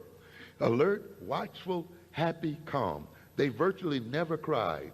The mother responded to the infant's every gesture and assisted the child in any and every move that was undertaken, so that every move initiated by the child ended in immediate success. And I don't have time to talk about the psychology of what this sentence means, but it implies that you begin to build confidence in children from the very first day by responding to their needs. And by meeting their needs, you begin to build in them a sense of competence, that when they indicate a need, the world will respond, that they can control what happens to them by projecting certain types of communicational signals to the world. In other words, self-confidence, a sense of competence, a sense of initiative, a sense of self-control and so forth begins to be developed in a child from the very first moment of birth, depending on how the parent responds to the child and depending on how the environment responds to the child. And when we look then at the way African mothers respond to these children, we see a reciprocal relationship going on. Their response to these children and the ability of these children to emit responses reciprocate each other and advance the intellectual and physical development of these children. He goes on to say that at 2 days of age, 48 hours, these infants sat bolt upright, held only by the forearms, with a beautifully straight back and perfect head balance, their finely focused eyes staring intently, intelligently at their mothers, and they smiled and smiled and smiled. Now, they gave these children tests a bit later. And one test here involved, at 6 weeks old, or 7 weeks, a particular, let's read it. At 6 or 7 weeks, these children crawled skillfully and could sit up by themselves and would sit spellbound before a mirror, looking at their own images for long periods. This particular ability was not to be expected in European American children, in the American European child, before 24 weeks. What are we saying here? That the African child is exhibiting at the 6th and 7th week, okay, those things that the American European child is not expected to exhibit until the 6th month. So we're not talking about children who happen to be black, you see, or children who are colored, you see. We're talking about children who are the children of the first of mankind on this earth. And as black man was the first to walk on this earth, the black child is the first child to walk as a child. And as the black man was the first to speak language on this earth, the black child is the first to use language and symbols. As the black man was the first to draw intelligent conclusions and build cities and nations and to engineer the world, the black child exhibits in its psychomotor responses and its ability to coordinate its bodies with its mind before white children, that the history of black people is yet in the genes of his children, and that the potential of the black man is in the potential of his children. But a people who do not know themselves, who do not know their history, who believe the propaganda put out by racists, who have such an inferiority complex until they are willing to step down to white folk instead of living up to their potential, will destroy the potential that they have. There is no reason on earth for the black man to be ruled by white folk or any other man. There's no reason for the black man to be dependent on any other people. You can only see that as your natural role, and you can only see that as your natural place in the world if you've come to believe lies and mythologies, and if you've come to believe in your own inferiority as a people. And the greatest damage then that is done to African children in these educational establishments today is done through the low expectations of African American parents and of the African American community and the low expectations of other people who have no knowledge of who African people are and the potential of our people as a whole. Therefore, you got to know who you are. At 2 days old, and we'll bring it to a close here in a minute, these interests set up right, held between 6 and 7 months, the Uganda children performed the toy box retrieval test. Jabir, that's the psychologist, showed the infant a toy, walked across the room, put the toy in a tall box. The child leaped up, ran across the room, and retrieved the toy. Besides the sensory motor skills of walking and retrieval, the test shows that the object constancy had taken place. The first great shift of logical processing in the brain, at which point an object out of sight is no longer out of mind, the characteristic of infancy and early childhood. This test, successfully completed by Ugandan children between 6 and 7 months of age, was not to be expected until somewhere between the 15th and the 18th months in American and European child. We're not talking about people who have to be colored. You understand? But if you don't know yourself, if you don't know your developmental history, if you don't know that your psychology as an individual and your psychology as a people comes out of your unique experience as an individual and as a people, if you're not aware of this, if you're not aware of how your experience as a people shapes the way you think, the way you see the world, the way you see yourself, shapes your very values, shapes your motivations, shape your goals and aims in life. If you're not aware of that, and if you're not aware of how the American experience has shaped these things to fit the dominance of white folk, then you're going to miseducate your children, you're going to miseducate yourself, and you're going to remain under the domination and control, not only of white folk, but of any other folk that comes into this country and comes into this world.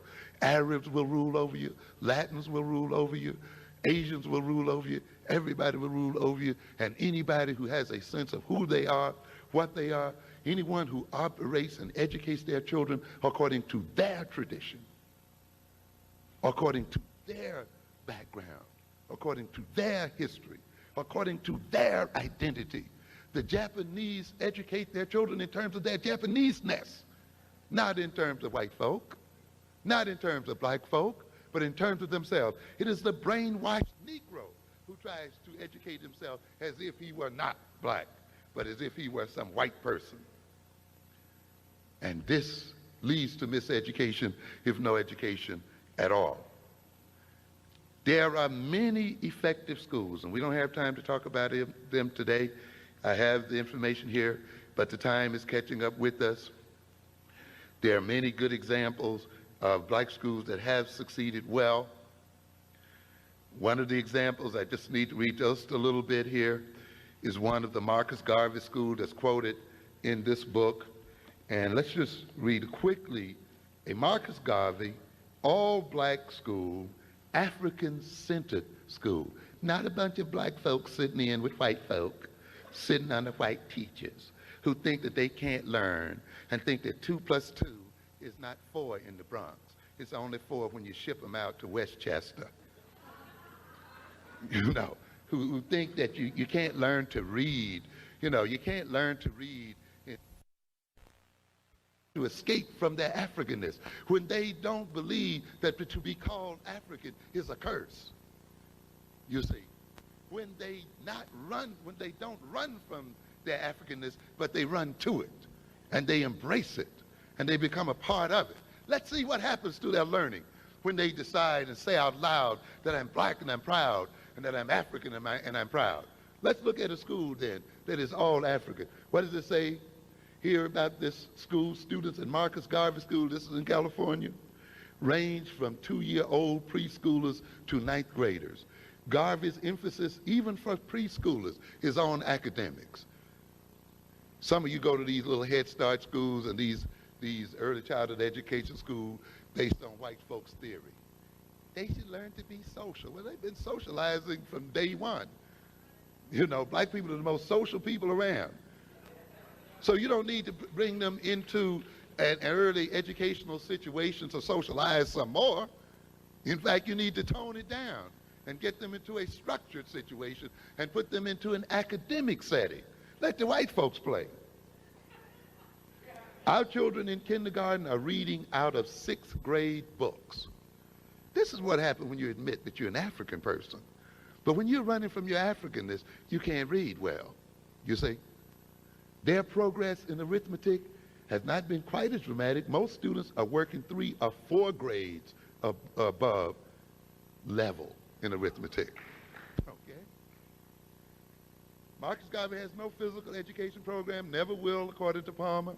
And its arts and crafts programs are minimal. The focus is on the basics. Are, as Palmer describes it, the ones our children will need in order to compete. You got to look at the future. Palmer, who heads this school, looks at the future. We've got to compete with the Japanese. We've got to compete with white folk. We've got to compete with the Latinas. We've got to compete with all other ethnic groups. This ain't about no harmony and love between sisters and the brothers and all this. This is not the way the world operates. People compete against one another. The other people are not going to give up their control of your communities. You're going to have to take control from them. They're not going to give up jobs in the name of some human kindness. They're going to maintain those jobs. If you're sitting around waiting for ethnic groups to give you your fair share, you'll be waiting forever. The idea is you have to compete, and you have to prepare yourself to compete.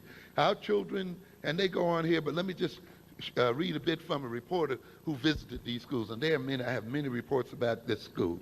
It is unusual to hear 2nd graders reading out of 8th grade textbooks. This is something black folk have given up. Or a 5-year-old reciting the preamble to the U.S. Constitution. But at Marcus Garvey School in Los Angeles, such things happen every day. These are not unusual schools. This school is not a school for exceptional children. It does not select and pick these children. And you know another thing it does? It tries not to hire educated teachers with degrees. Yes, yeah. That's right. It works very hard, as much as possible, to keep teachers with the credentials out.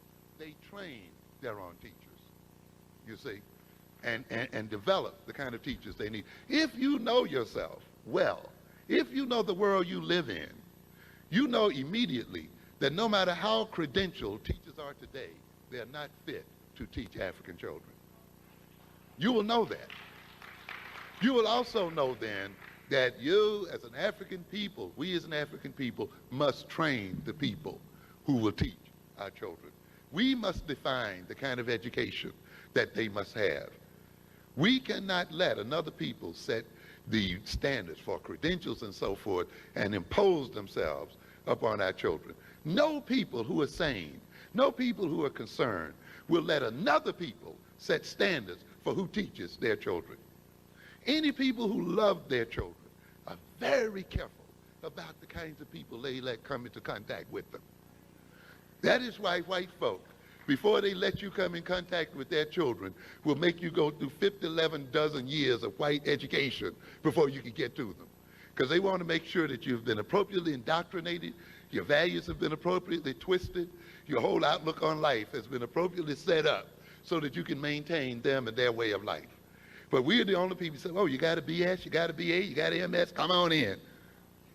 You know, it doesn't matter what you think, what you feel, or anything. We call that what? Qualified. No, it's not qualified.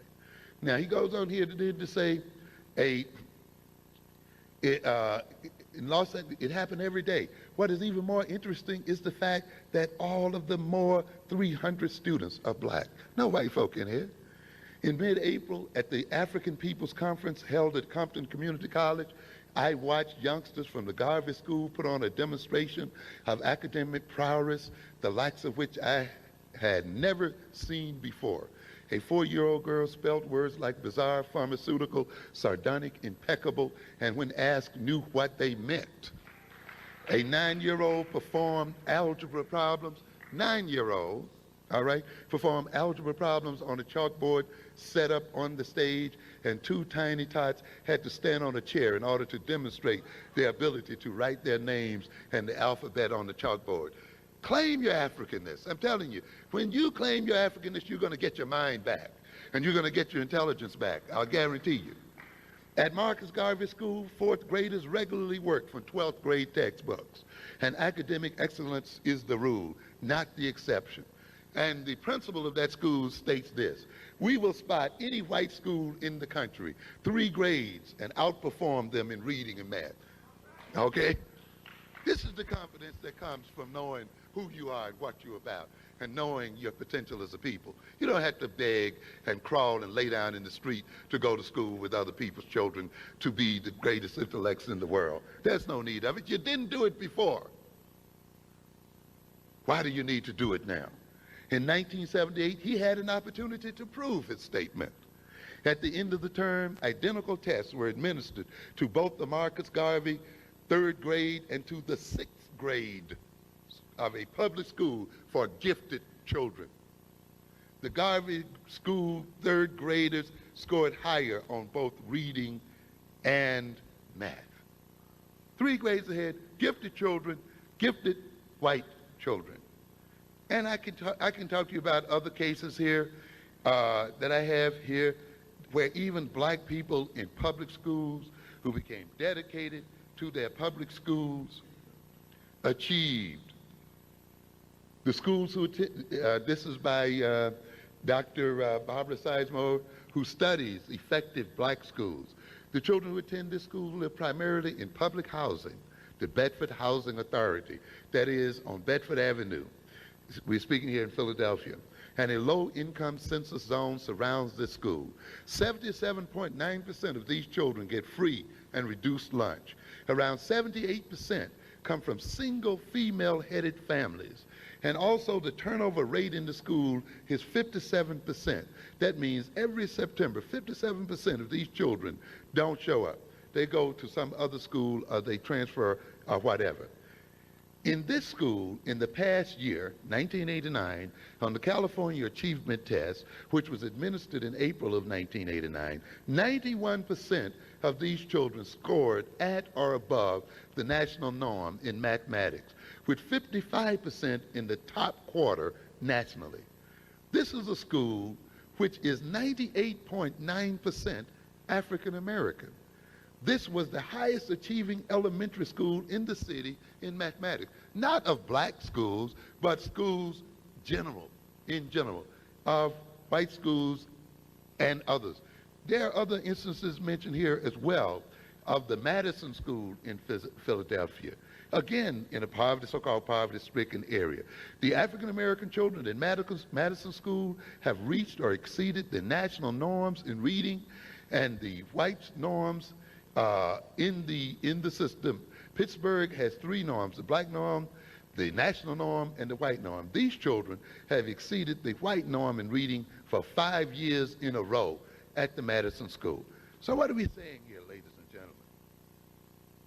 We're saying here that we have it well within our capabilities as a people to take the schools that we have to advance the intellectual development of our children, to educate our children in any way we see fit, if we come to know ourselves and if we take responsibility for ourselves. And it is no great mystery as to how this is done.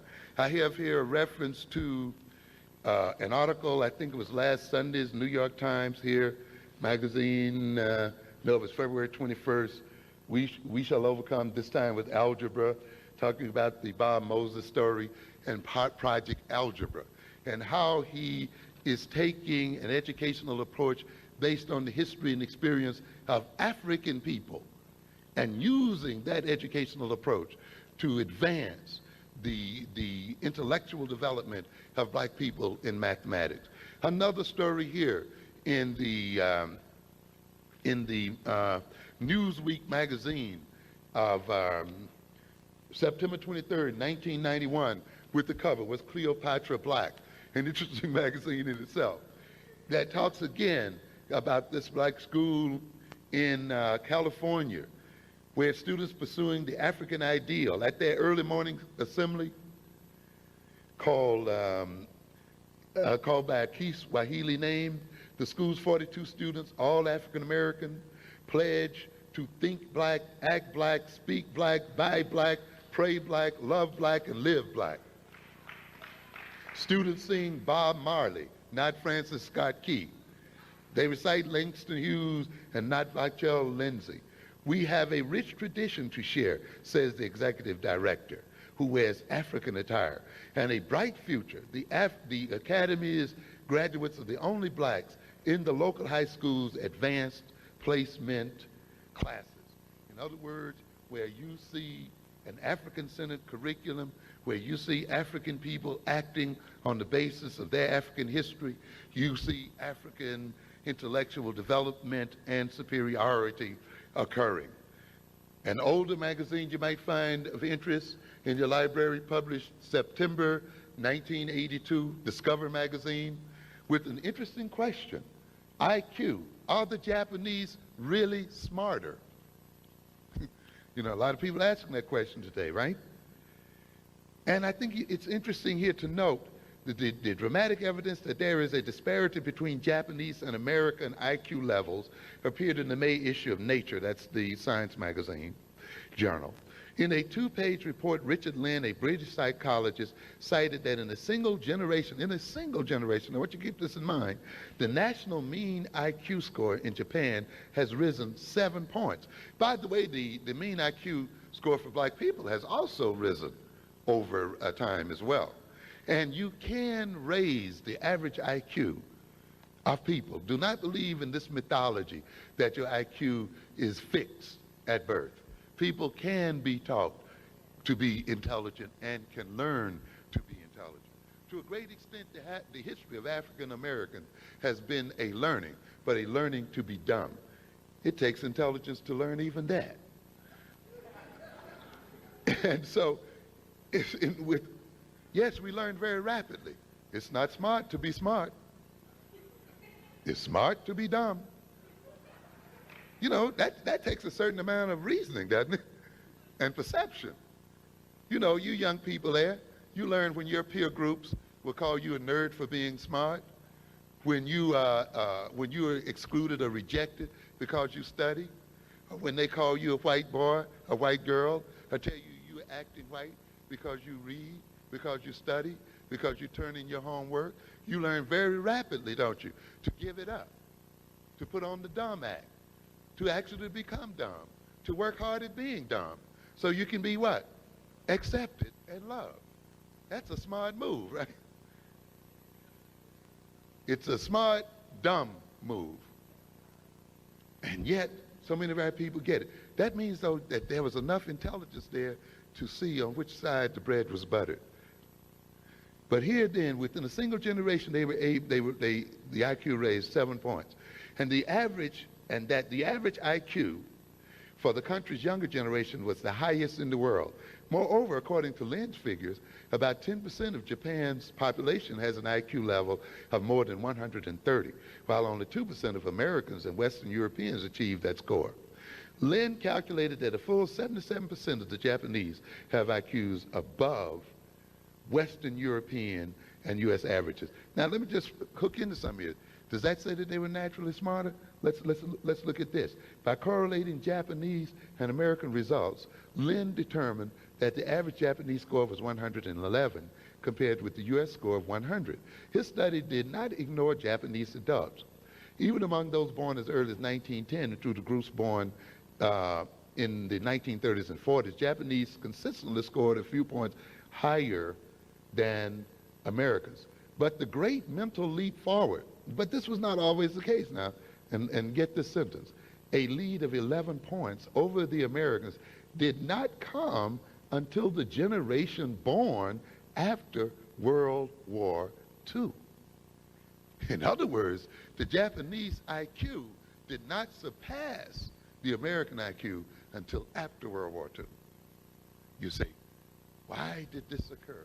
In other words, the myth that the IQ is fixed is just that, a myth. And as they explored the Japanese schools and explored the Japanese experience, they looked directly at it. Not only did they recognize that the Japanese youngsters stay in school 240 days compared to 180 days in the American schools. And actually, when you count up the amount of time American teachers have to struggle to quiet an American classroom and bring children to order, that difference in class time is probably 360 days to 180 days, you see. So there's no great mystery as to why they are performing the way they do. One quick thing, and I'm through here in a second. In Sendai classroom, we're talking about the Japanese classroom, mathematics consume 25% of first grade classroom time. What do we talk about in education? Time on task. In other words, there is a correlation between the amount of time people put in on a subject and the achievement in that subject. And before you run off into any mysterious genetic explanation as to what is happening to our children in these schools, look first at the amount of time they actually spend studying. And you might find that a good deal of the answer is just right there. In Taipei, that's in Taiwan, 17% of the time is spent studying mathematics. In Minneapolis, 14%. In the 5th grade, the average classroom's time spent on the subject was 23% in Japan, 28% in Taiwan, and 17% in Minneapolis. Homework counts too.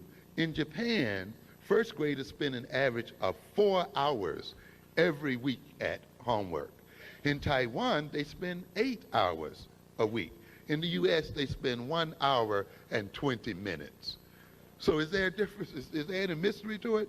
By the 5th grade, the average homework minutes were 6 hours for the Japanese, something like 13 for the Taiwanese, and 4 for the Americans. The author concludes, all this suggests to Stevenson that it is indeed the environment rather than heredity that enables the Japanese to perform so well in testing. That Americans, if they are beginning to feel inadequate, should be concerned not about their mental endowment, but about their educational system.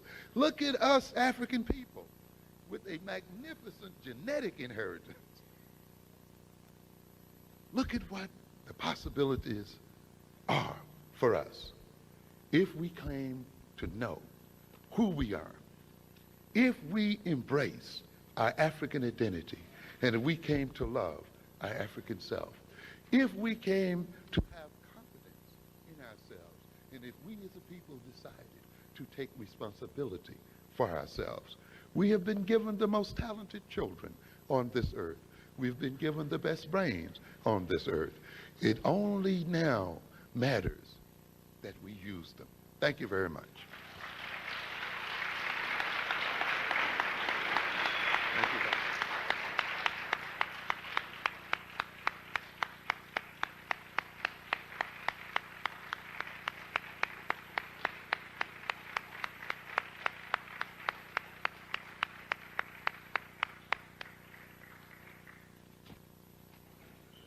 I don't know what to say after that, but if you could just hold on a couple of minutes, one of the things we'd like to do is have a brief question and answer period. Some of you might have questions relating to some of the things that Dr. Amos Wilson talked about that you can have a little dialogue on.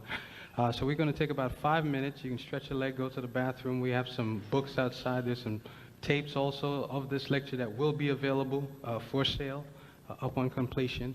And I think there's some drinks or something like that outside. So if you can take about 5 minutes, we can come back and get some of your questions answered. Thank you.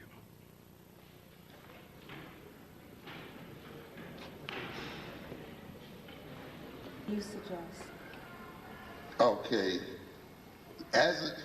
Of course, to ensure that the race prospers would mean that the individual would have to join the collective in some way and join in collective action, because the race cannot prosper with individuals acting as individuals, but with individuals acting as groups. And that means then we should join groups and be part of groups that are about achieving particular and specific things that advance the interests of our race. It means then that we should examine our own capabilities, interests, talents, and inclinations, and look around for a group or create a group that has a mission that's very important to our advancement as people. We should learn how to even operate in groups and to operate as parts of groups, because power, by definition, essentially is a group function, not an individual function. And power is not possessed by individuals, it's possessed by individuals who belong to powerful groups. And powerful groups gain their power from the nature of their organization and by the strategies and tactics they use in reference to other groups and in reference to the problems that they're solving, you see. So when you look, say, in the 1960s during the Civil Rights era, look at the tremendous power that was generated by black folk walking together, you see, or black folks sitting at a lunch counter together, or black folk deciding just to line themselves up in a particular way, or black folk deciding not to do something together, not to ride the bus together, not to shop, you see. And it is when we then become part of group actions that we then multiply our individual power, and then we advance our race and nation as a group and as a people. Thank you. Thank you. This question is, of course, for you, but I would like you to direct the answer directly to the young people that are gathered here today. And it has to do with the surplus population that you mentioned. All right? By the middle of the next century, the world population will double. There's an increased mechanization of labor. There's also going to be a shortage of water. All right?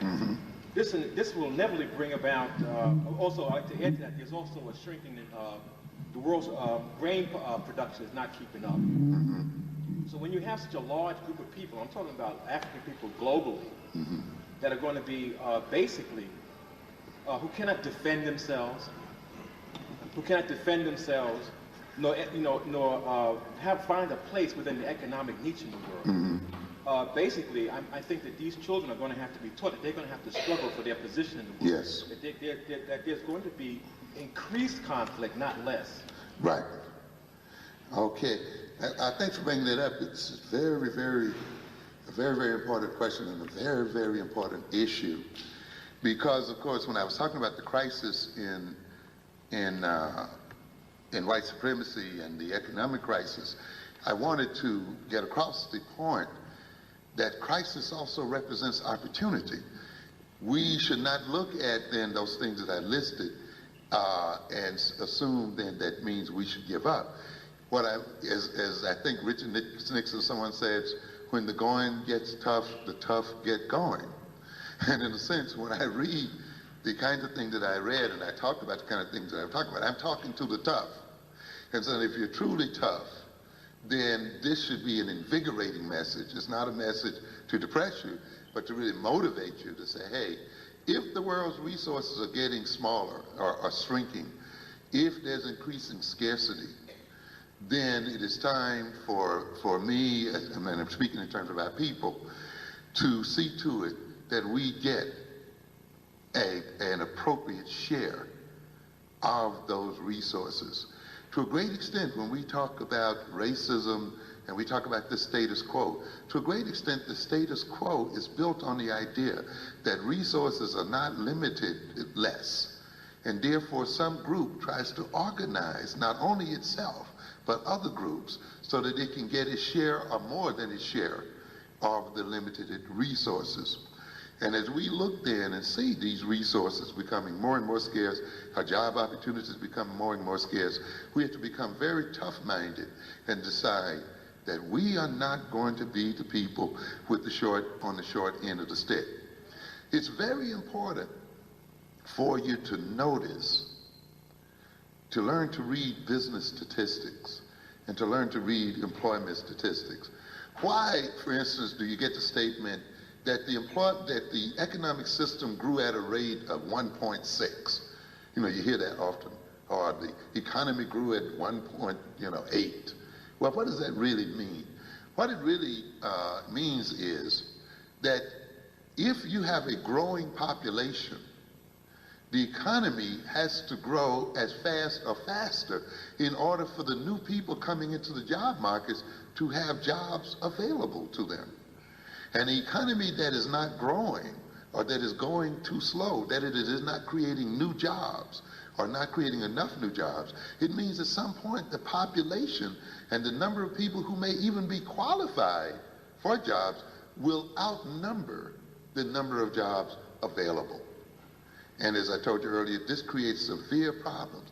This means that often a nation which may at one point had peaceful relationships between ethnic groups, and may at one point had law and order, may, because now each group is struggling to be the one to get the lion's share of the jobs because there are not enough jobs going around. That means that nation then may start becoming disorganized. That means crime increases, racism may increase, just general social order can change. So this is the reason why you have to recognize that this dream that black folk and white folk are going to live together one day, and that, you know, all of us are going to, you know, black and Chinese and Japanese, everybody's just going to have a wonderful time. That is based on an assumption. It is based on the assumption that the U.S. economy will continue to grow at such a rate that it will have enough jobs and opportunity available for all people. If it grew at that rate, then you could possibly have that dream come true. But if it does not grow at that rate, that means that you got a lot of people competing for scarce resources. We are now at that stage in this country. We're not only at that stage in this country, we're reaching that stage in the world. The economy in Africa, for instance, on the whole, is only growing at about 1.2%. And yet, its population is growing between 3 and 4%. That means the number of people that are being born, the number of people who say theoretically may be trained for new jobs, is 3 times the number of jobs available. That is a scenario for economic disaster. When you compare that to the amount of water available, And when you compare that to the amount of food that is available, which is of course related to water and other things, you can begin to see that Africa will be beset with tremendous political and economic problems as its population outstrips its resources and its growth. The United States, if Clinton does not create new jobs, does not to some degree reindustrialize this country, will also be facing a similar situation. And there's only a couple of solutions to this problem. And that is either you get used to living in chaos and a tremendous amount of ethnic conflicts and fights, or some ethnic group is going to have to pay the price and disappear. Or some ethnic group is going to have to increase its productivity and growth such that it can feed its population. And that means that the African nations are going to have to speed up their economic development and their growth, learn new scientific methods and do other things in order to feed their population and to increase the quality of life. But, ladies and gentlemen, the same thing is true about Africans in America. The African American population today must see itself now as a nation. And instead now of merely trying to educate children for jobs that do not exist, the African American nation in America must come to create jobs. It must now make jobs. The children now must be trained not for jobs, but be trained to become employers and job creators. The children now must be trained to take the economic infrastructure, which is in the hands of other groups, away from those other groups, so that they can gain the wealth that's in those businesses. Not only then must the African American community take over its economic infrastructure, and yes, I mean move Koreans out. Yes, I'm very upfront about that. And I mean move any other ethnic group out. It's not exclusive to Koreans. You either got a choice. You're going to give your money away and let other people cart it out and feed their children while your own starve and go into crime and criminality and suffer, or you're going to use your own money to feed your own children. This is not a statement of hatred against Koreans or a statement of hatred against the other people. It's not a statement of hatred. It's a statement of love. It says you love your children enough to see that you spend your money in a way that they can be the primary beneficiaries of it. You understand? It has nothing against the other people. It's for yourself. You don't owe other people a living. You do not owe the Koreans a living. There's nothing that says you owe them a living. As I've said before, I've seen black men die on the soil of Korea. I've seen black tax money go to fight wars in Korea. I've seen black tax money go and build highways and build the Korean industrial infrastructure. I've seen black money in the armies and the navies that protected South Korea from North Korea, and protected South Korea from China. So why do we feel that we owe the Koreans a living when they come to America? I've seen black tax money come back in the form of Korean investment wealth and invest in the black community. And I've seen the Koreans look upon us the way white folk look upon us, and some Negroes feel obligated to support them. You don't owe the people a living. You must know what's going on. So finally then, you must take over the economic infrastructure of your own communities, but you can't stop there because there's not enough wealth there to feed all of our people. We then must invade the general economic system itself. So the children must be educated to now take economic power from the general system. And not only then must you take that power from the general system, but you now must engage in international trade, export-import trade, to create jobs for your people and ultimately build a Pan-African economic system. Because the people that survive today are the races that have economic centers of their people across the world. See, the European not only spread African people across the world, which weakened African people, but the Europeans spread themselves across the world. But in spreading themselves across the world, they built economic networks, banking relations, commercial relations, and other kinds of relations based on their Europeanness. This is what allowed them to develop a global economic system. Now today, instead of us seeing our being spread across the world as a problem and as a weakness, it can become the source of our strength.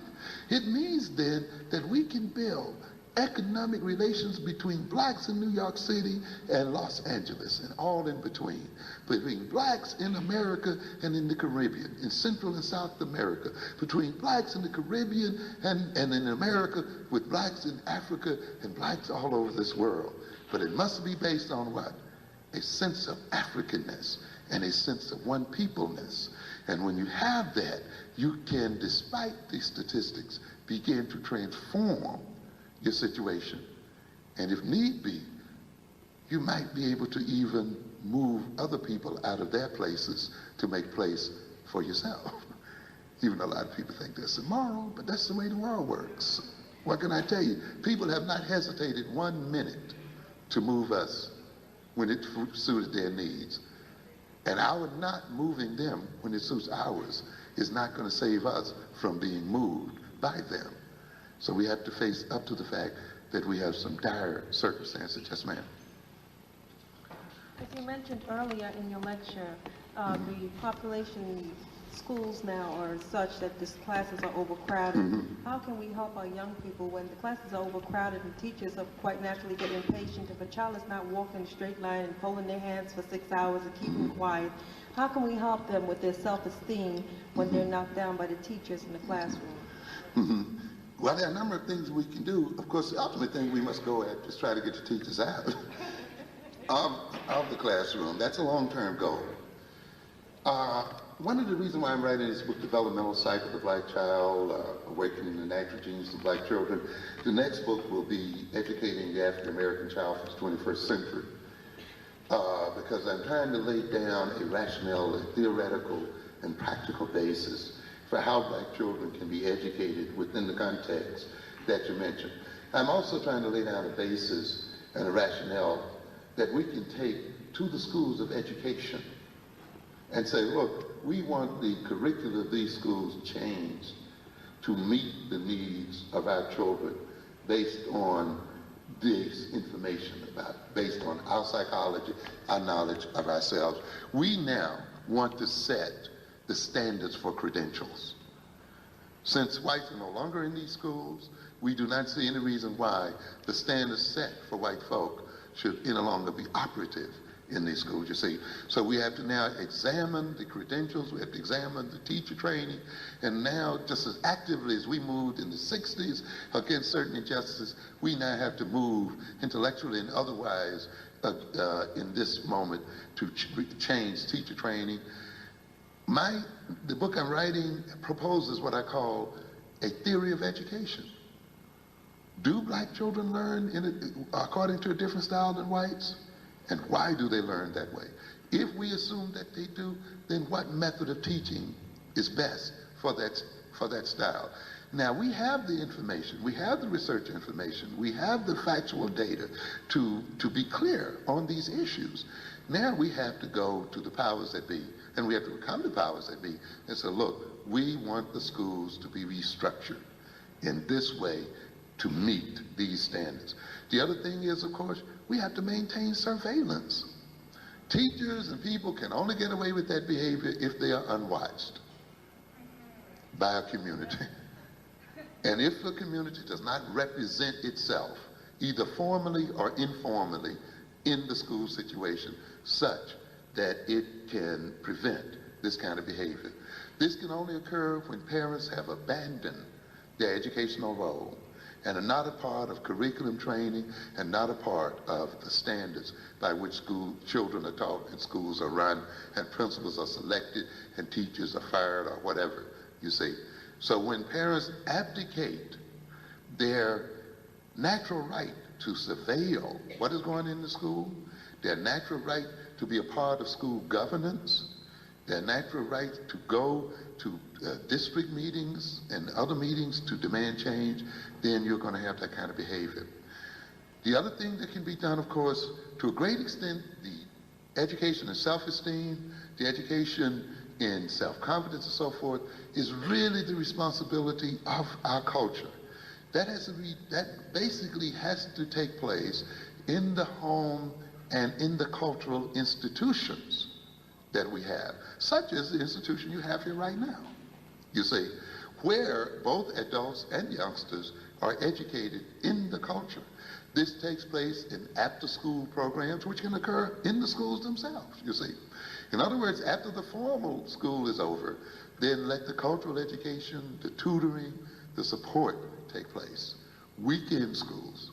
Ultimately, if you've taken over the economic infrastructure of your community, if you have aggressively moved into the American economic system, if we have built the kind of trade relations with Africa and with the African diaspora, we then are in a position to exert real power in America and use that power to redesign schools. But we are also in the position to build private schools and to support the kind of schools out of our own funding that we want as a people, you see. And that's one reason why I'm talking about taking over the infrastructure. See, taking over the infrastructure is not that we just replace the people for the hell of it, but it means that the monies that we gain from this can be used to build a school system, can be used to build recreational centers, cultural centers, other kind of centers that can make up or more than compensate for the problems in the public schools. Yes, ma'am. I'll cut them short here because our time is running out. For African American students who are getting ready to go to colleges, what is your opinion about African American students who are going to black colleges as opposed to going to integrated colleges? Of course, I'm a product of a black college, but not only for that reason, I without hesitation recommend the attendance of a black school for a number of reasons. First of all, do not fall victim to the myth that because it's black, it's inferior in its educational qualifications. If you study the history of African American people, you will recognize that our most intellectual people, our leadership, and so forth has come right out of black schools and colleges and universities. And this not only is because of the academic quality of these schools, but also just because of many intangible qualities that you gain. The quality of being amongst your own people, being amongst your own people and seeing them express their intellectuality, seeing an institution run by your own people as such and being a part of that institution, becoming sensitively aware of the needs of your people and what our people face and what our people must do, the kind of spirit that you get when you go there. The idea that you're not being educated solely for your own individual existence, but your education is tightly bound up with the advancement of your people. It's no way that I could have seen in terms of my education and my career being separated from the struggle of black people. It was inconceivable because we came up under that kind of structure. Even when the academic equipment and so forth may not equal pound for pound what you see in white schools, it's often more than made up in terms of the determination and stamina that you learn and develop from going to these schools. And this is true, this can be attested to by the fact that when you measure black students coming from black schools going to white graduate schools and compare them with black students who've gone to predominantly white schools going to graduate schools, you'll find that the black students going to predominantly black schools, southern colleges, do on the average better than those who've gone to white schools as such. So you're not going to suffer a handicap by going to a black school. And of course, since all of us can't go, I'm not saying if you can't go, don't go. If you happen to go to a white school, or predominantly white school, you can still maintain your black consciousness and your black sense of self. I went to a university here where there were as many as 3,000 black students in one college there, the Virginia Commonwealth University, which means that that black student body in that white school was larger than many black colleges. So if you then become a part of the African-centered student group, you can maintain your African integrity and survive as an African person, even in the midst of white folk. So the key thing then is to maintain a sense of yourself and a sense of who and what you are, and maintain your African identity no matter where you are, among whom you may be. And if you do that, you'll survive it, and you'll do well. Yes, sir. Since welfare is used to pacify the poor people, can we look upon President Clinton's proposal to take people off of welfare in 2 years as something as a start of a new movement after you take those people off of welfare? No, you just laugh. That's all you do. It's a joke. You can't take the thing seriously. That's what we call for political consumption. We get that kind of joke all the time. Workfare instead of welfare. I mean, just look at the ludicrousness of it. How are you going to make work for welfare people when people who aren't on welfare can't find any work? You know, we're talking, what did we just get through talking about? The laying off of what, thousands of people? Hundreds of thousands of people? And Clinton is going to perform a miracle and create work for people on welfare? When people who already are on jobs cannot maintain even the jobs they have? Come on. This is a joke. You laugh at stuff like that. You don't even take it seriously. There's nothing new about that. It's one of those games that a president plays because he feels obligated to make the statement in order to get his main program through. You see? And so when he's asking white folk to pay taxes, increase taxes, when he's talking about increased taxes on corporations, when he's telling these people that they're going to have to make sacrifices, what can he ask the poor to do but sacrifice their welfare? You see, to make it appear that everybody is in this thing together. And so it, in a sense, takes the edge off of what he's asking white folk to do to make it appear to them that he is getting on those welfare loafers, you know, in a way that he's asking everybody else. But that's not come true. This idea of getting people off in 2 years is a farce. Plus, plus just a quick aside on this. What if you did get people off on welfare and you really trained them to work? And you trained them, let us say, to be computer operators, right? And now you decided that since they're on welfare and they must work, you can get them to work for $4 an hour. What will happen there? You can replace those who are already on that job working at what? $10 or $15 an hour. You understand? So you have to be very careful with these kind of idiotic statements because they really are just that. The idea of getting people off welfare and you're going to work them. The other thing I must bring to you while we're at this also feeds into the mythology that welfare is a major cost factor in the U.S. budget. And that simply is not true. The people who get the most money out of the U.S. government are people who make $50,000 and above. People who make $100,000 a year get more money from the government than people who make $10,000 and under. Understand what I'm saying? So there's a myth that the people on welfare are the ones that's causing the problem. Not at all. It's groups that you wouldn't even know. And it's that famous middle class that gets a lot of the money. You see, if that middle class, you see, you get that middle class that tries to say it's so self-determining that they make it on their own, tell them to really look at their tax credits. Ask many of them, how many of them will turn down the FHA loans? How many will turn down the loan guarantees by the government and so forth, which supports middle class life? One day we'll talk about the whole bit, but there's a great deal of unfairness, a great deal of deception, a great deal of nonsense that's being laid out about welfare, people on welfare, and all the other stuff.